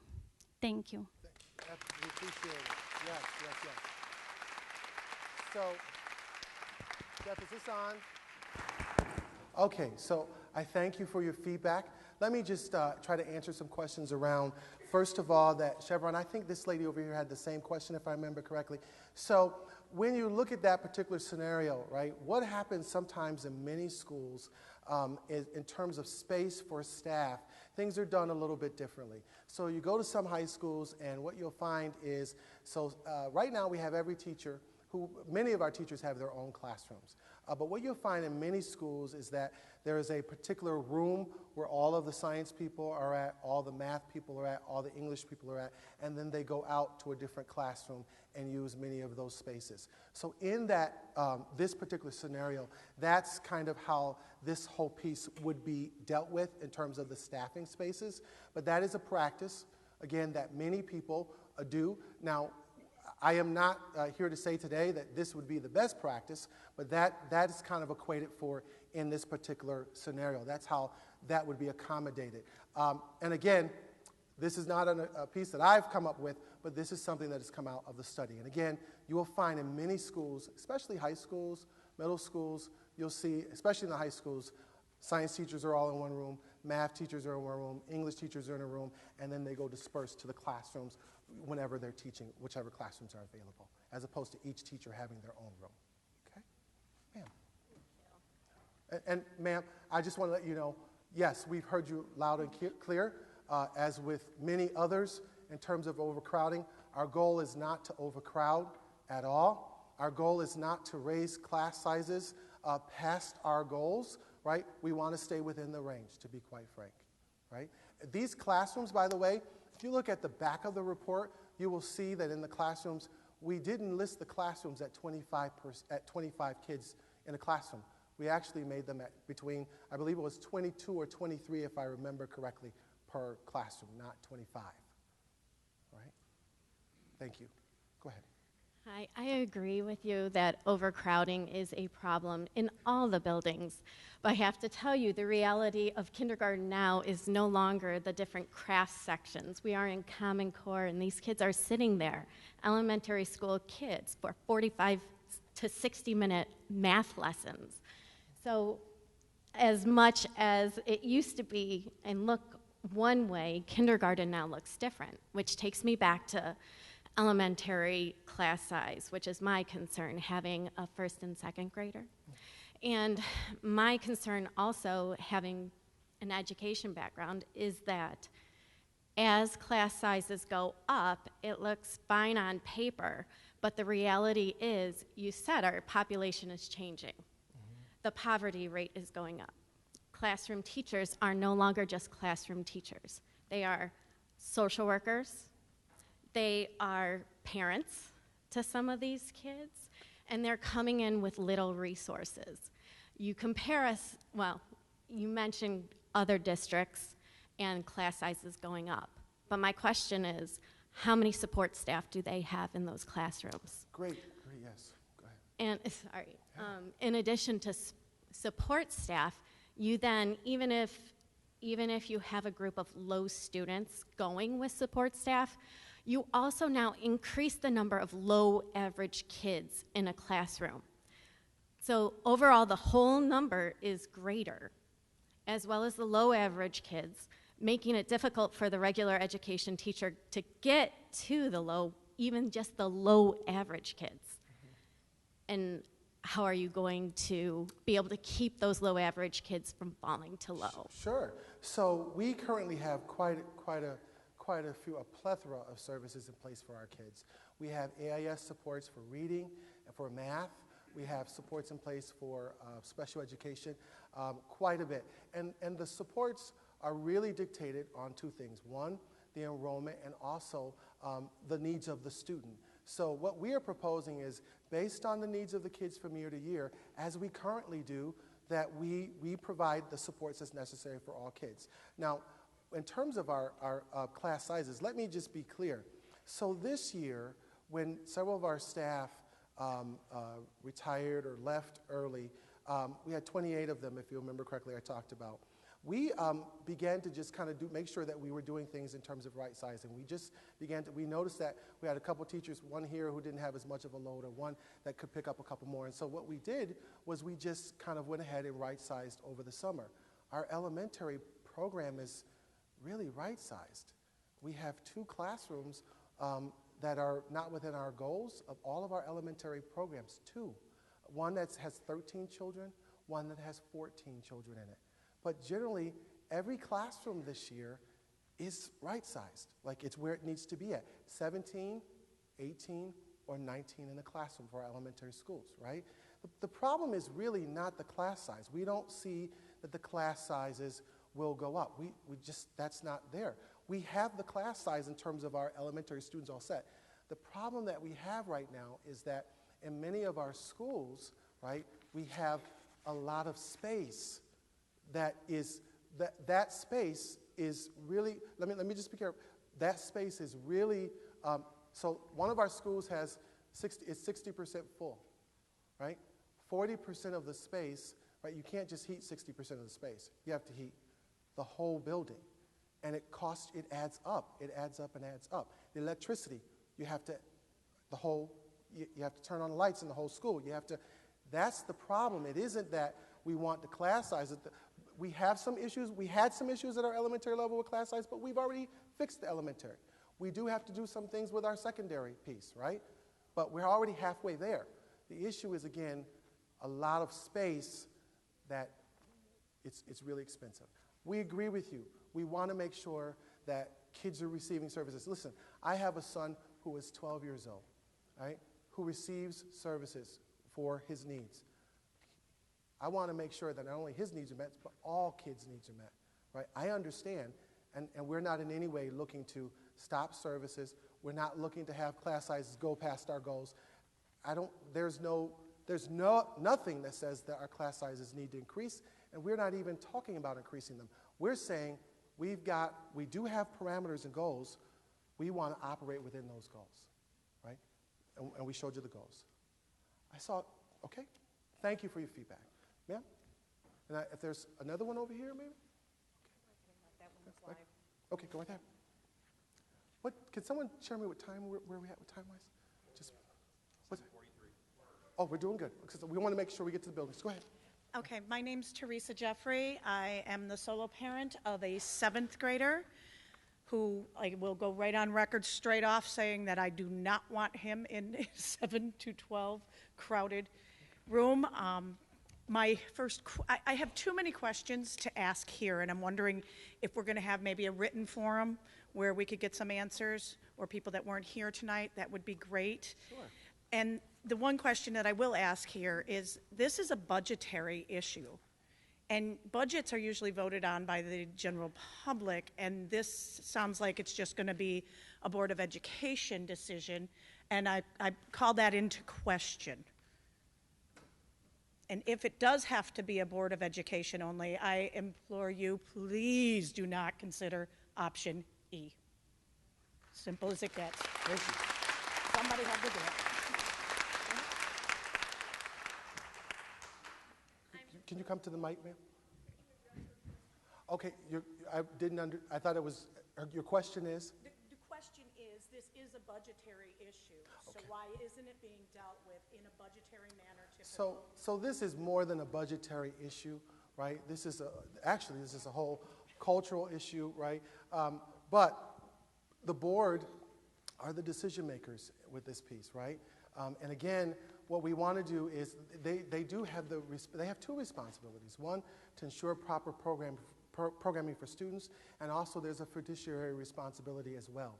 So this is a process that the board does vote on, right? And to do that, the board has, we have commissioned a study to help us to understand all of the issues, right? And then to make the decision with regard to it, okay? So, all right. Go ahead. My name is Kim Phillips. I've got a 5th grader and an 8th grader, so unless we were to do that unwise option E, this won't affect me or my kids terribly. I do have some questions, though. First of all, are we looking at whatever decision is made, putting it into place for the 17, 18, or next school year? Secondly, some of the options, like if we were to go to a 3-5, how is that going to impact, say, the music program? Are you going to put a full-time band person, or somehow, what I would hate to see is say, oh, well, you know what, now they can wait till 6th grade to start band, or 6th grade to start chorus. So my concern is we might be adding programs in the high school and adding supports. I don't want to lose some of the arts. We've already been cut. There's already a lot of art and music teachers traveling. And thirdly, I'm wondering where or how do the staffing decisions get made? Because if you close a building, you're not going to find places for that whole staff, and a lot of these people are our neighbors. And I'm just wondering, does that go strictly by seniority? Is it by tenure area? Because the options all call for changes to elementary and middle, so then are your high school teachers not worried and everybody else is panicking? So those would be my Okay, three so questions. let me, don't leave me for a minute. So I'll make sure I remember all your questions. So the last question, so the staffing decisions are really dictated by the needs of students, okay? And it's based upon what's needed for the children. That is a piece that I would be working with my senior team members, our principals, and our staff with around figuring out what it is that we need and then making sure that we appropriately staff for that. Now, in terms of the arts and well, you started with the music question, like, so this summer, we did, again, as I said, we had some people who left, and we're always looking at what are the needs of our program, how do we meet the needs with the existing staff. And we, by the way, have a hiring freeze that we've already put into place, and with that freeze, what we've done is we've said, listen, we're not going to hire again until we've done a couple things. One, when people go, we really look at what are the needs of the program, and then how do we staff that, basically. So over the summer, we did do some changes with regard to our music program. What we noticed is that we had a teacher who was leaving us, retiring. We had another teacher, if I remember correctly, that was leaving. And what we needed was really supports in place for our instrumental program. So we rehired an instrumental program to make sure that those needs were met and taken care of. We did some staff, we shifted some things around with some of our people who are doing music, and we were able to cover all the needs that existed. And that's the kind of thing that we would need to do.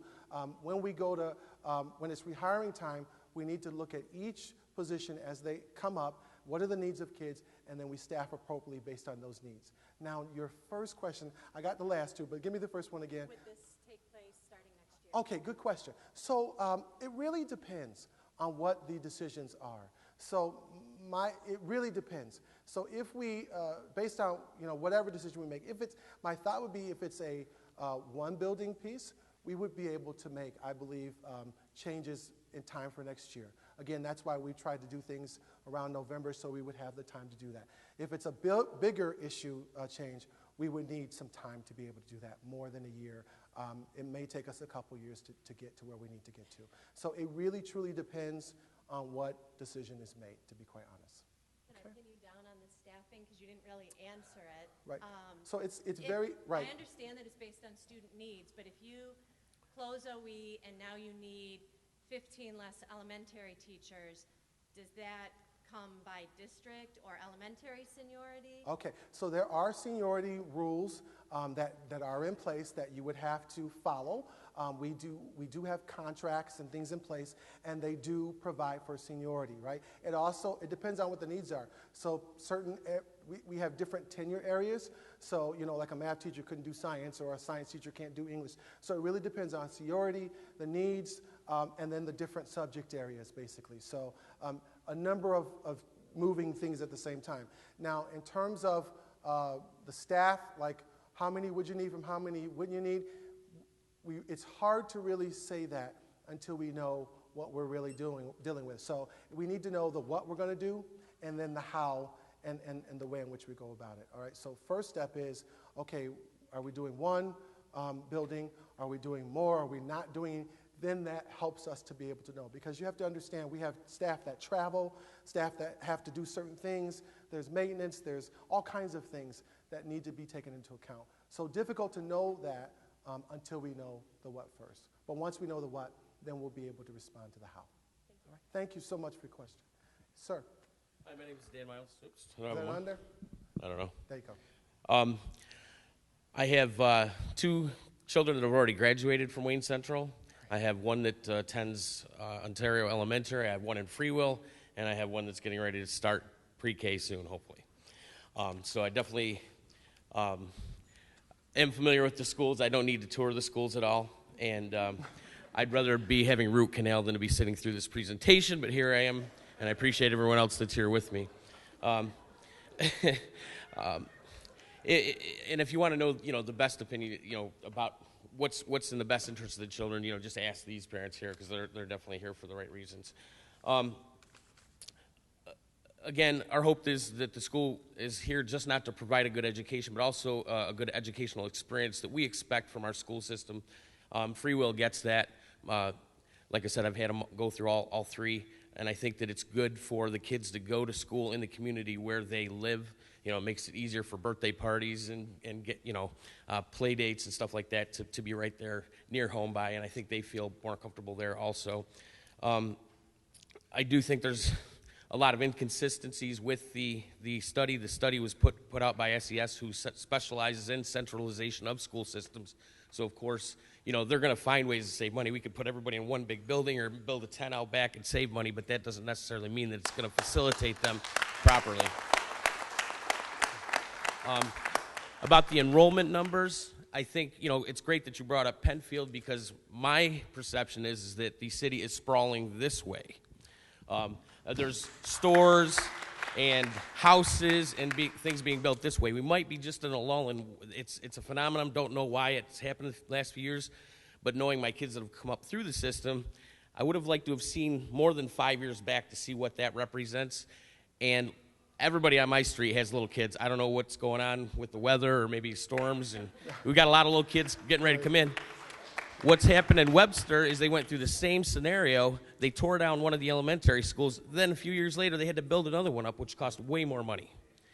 So, we're all concerned about that. Can I say anything? And I want to say that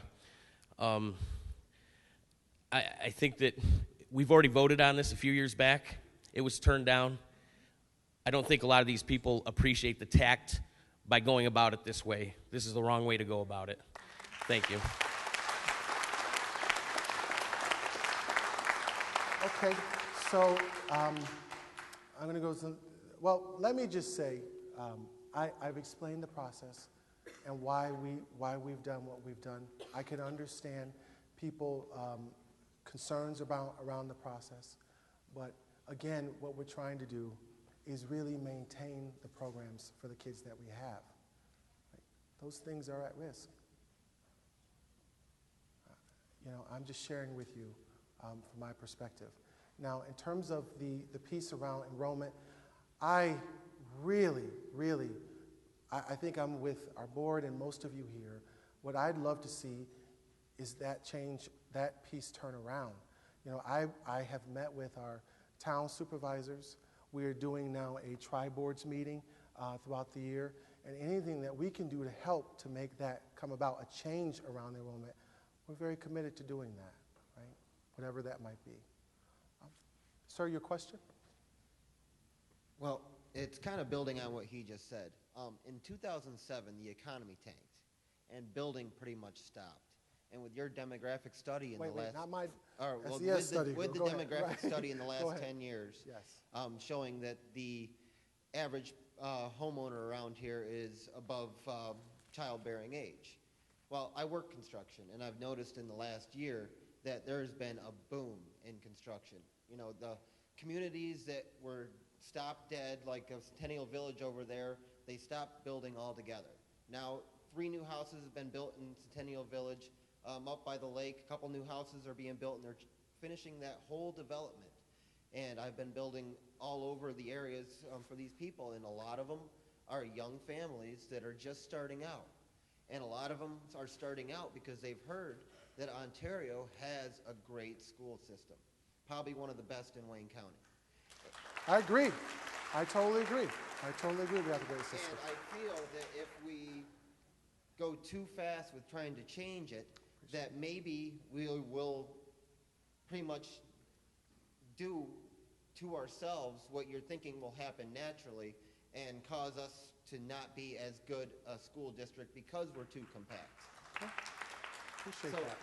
you know, if maybe instead of this huge change, two-school scenario E nonsense, we maybe phase to just see what we can do with a small change and see if it will take place first, then maybe build off of that, not just try to immediately change something in 1 year. And I feel that if you give this community a chance, it's going to grow faster than it's going to decline. I appreciate your feedback. I really do. Thank you. Thank you. Thank you. Appreciate it. Joyce, got a question? Go for it. Hello, my name is Joyce Bacher, and I'm a community member for 40 years and a special ed teacher. I understand that we may need to make some changes and our enrollment is decreasing. What I wanted to address is our district goal of class size. I want to reiterate, I think that 25 is just because I'm a special ed teacher and we are an inclusion district. We include all kinds of children, and even 20 is a large class when you include so many special ed children. I work in classes where there's 8, 9 children that are just special ed and have special ed needs with regular ed children. And it's very difficult. You have aides. So I really like to just even think about our district goal of 25. Was curious, what is the percentage of our children in this district that have accommodations, whether it be a 504 or an IEP? What is the percentage? I could look that question up for you. By the way, tonight, if there are questions that we aren't able to answer tonight, and if you have additional questions that you'd like answered, so there is a portal where you can send the questions to the board portal. And what we're doing is we're going to create like a blog. We'll have all the questions and answers, and tomorrow morning you will go up. If you go on our webpage, you will see answers, questions and answers, and that's a question that we can answer tomorrow. Okay. Just because I think that people need to realize that we are an inclusion district. Absolutely. And there's all kinds of children in those classes. We have blind children. We have a very needy population of children. Absolutely. So I just want to keep that in mind when we're making some decisions. Okay. Thank you. Thank you. Okay. Because of our time, we do have a tour that some of you wanted to go on.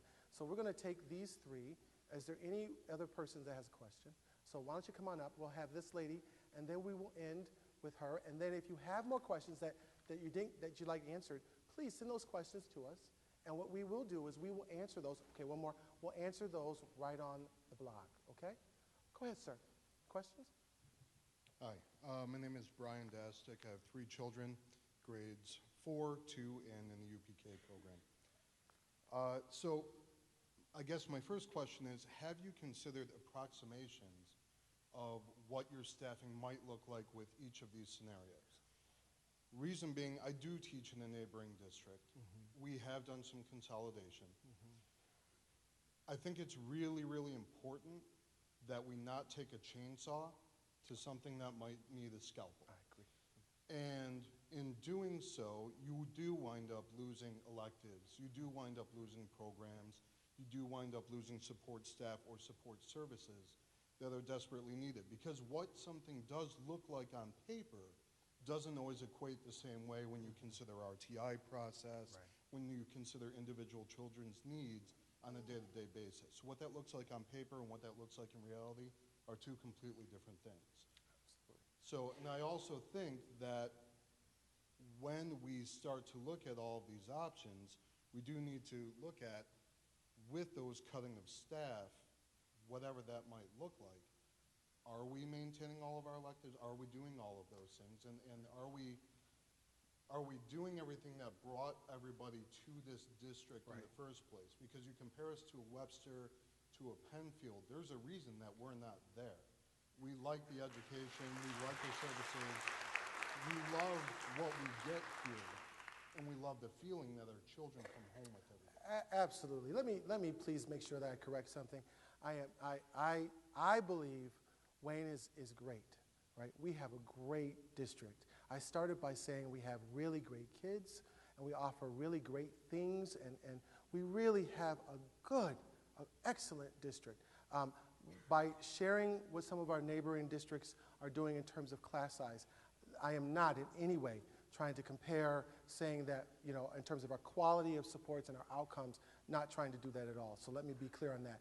Now, with regard to, your question was, are we looking at, you know, the staffing? Are we thinking about that with scenarios?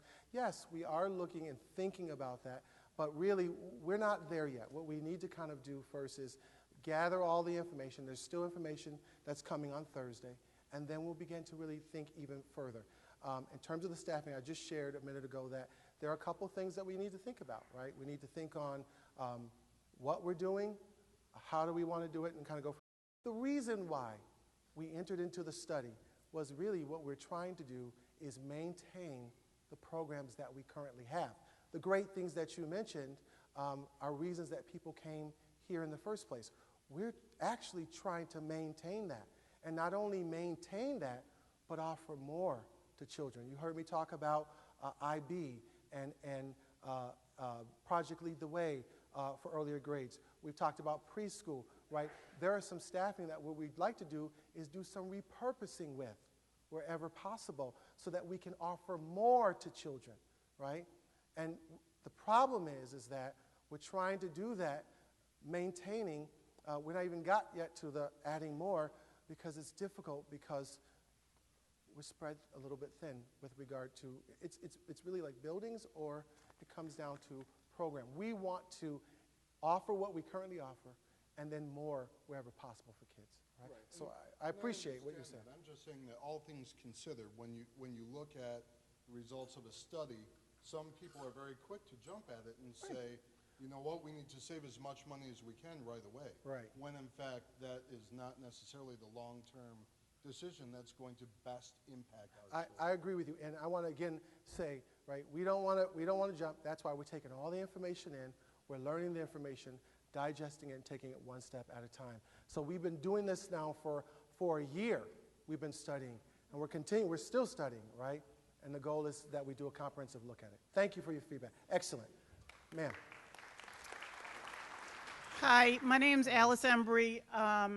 I have a lot of kids. I've graduated. One was a free will child. My daughter went to free will, and we had to get redistricted.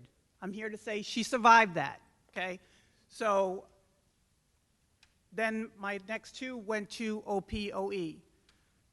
It can be done. They're in high school. This isn't something we're jumping at. We've looked into it years ago, and nobody wanted to do it then. Nobody wanted to see the writing on the wall.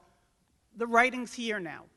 I'm asking you guys to look at it. I know you're living in the time right now where your kid is in the school, but these people are doing the studies. They've done the studies, not just this year, they've done them prior to.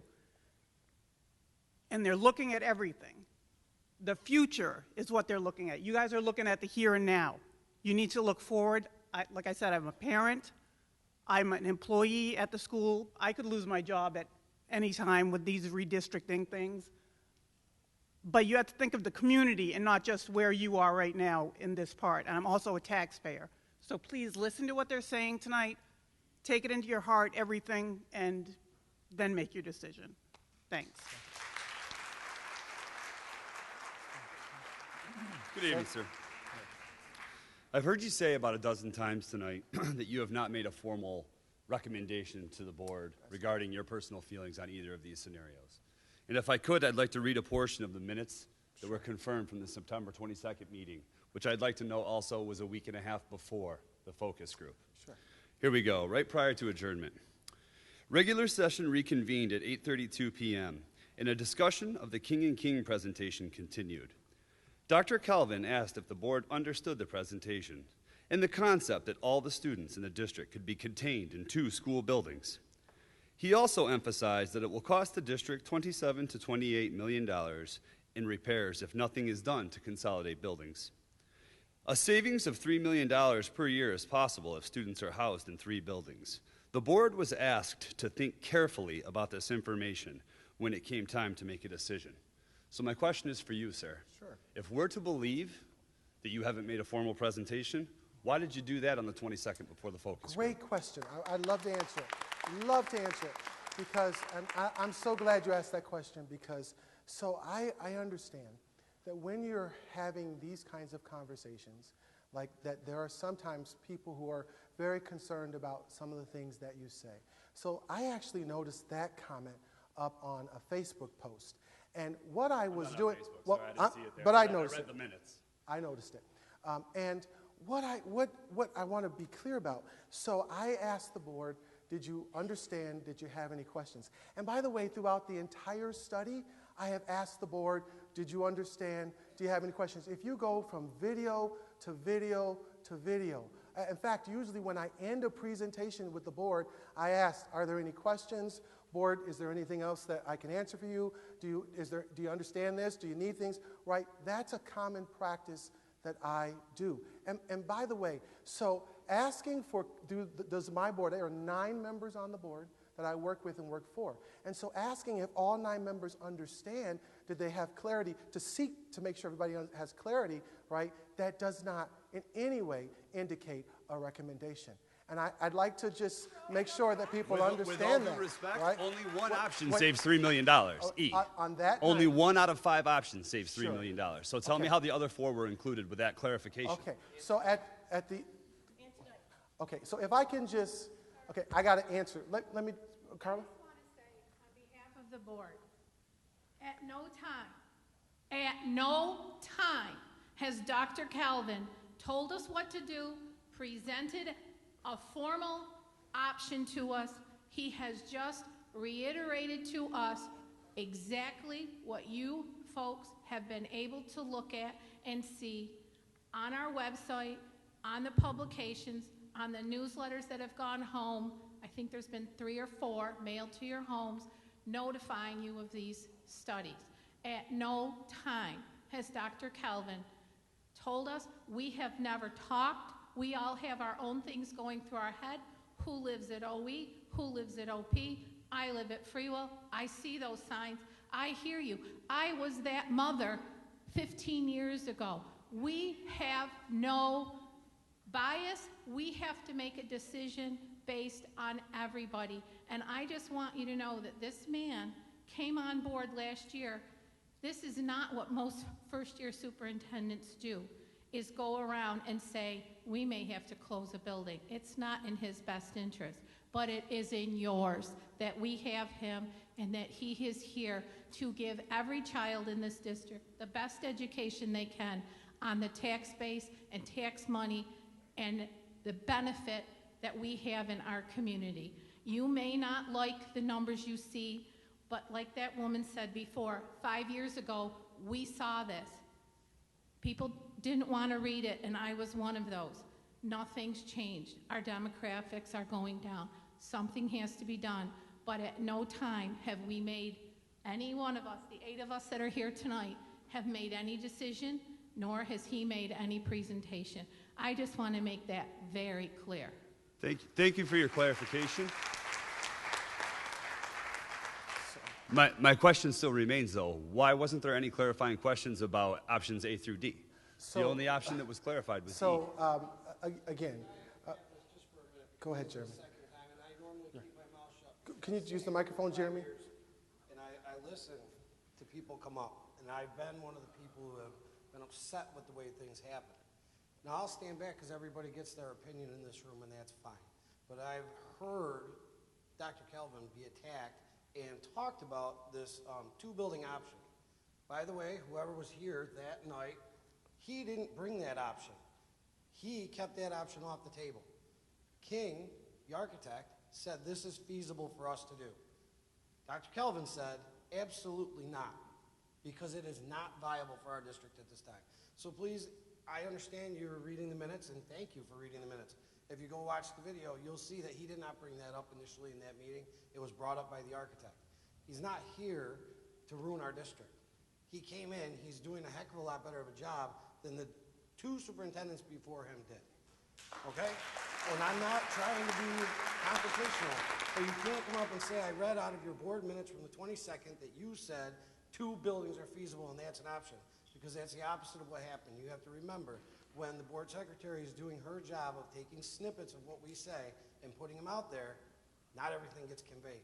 So if you're going to read those minutes, go back and watch the video from the whole meeting so you can see what was said. because Kathy isn't Superwoman.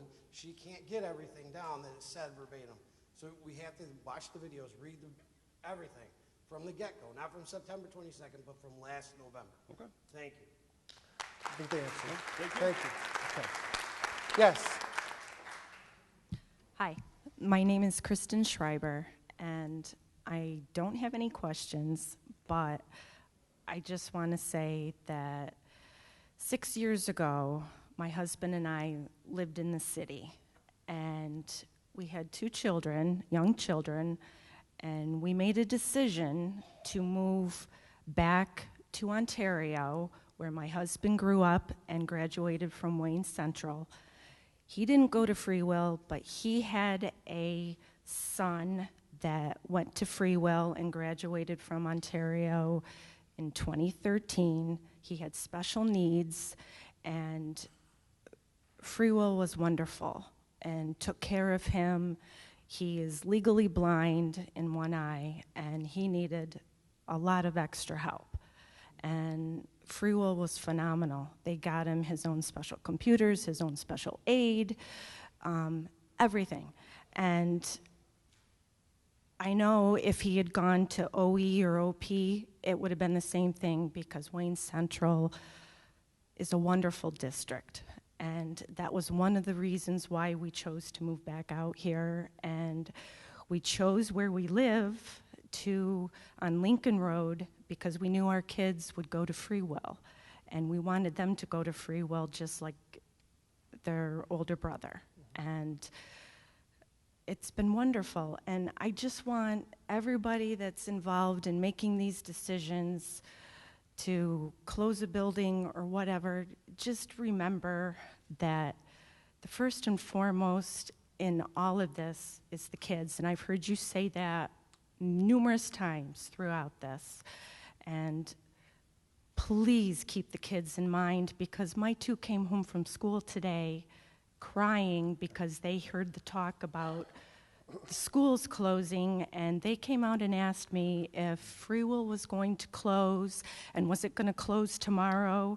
And I had to try and explain to them that no, there's talk and it's not going to close tomorrow, but there's definitely going to be changes made down the road. Please, when you're talking about this, remember the kids are listening, and this is upsetting for them. And to not know where they're going to go to school next year, possibly, it's very upsetting. Please keep the kids in mind.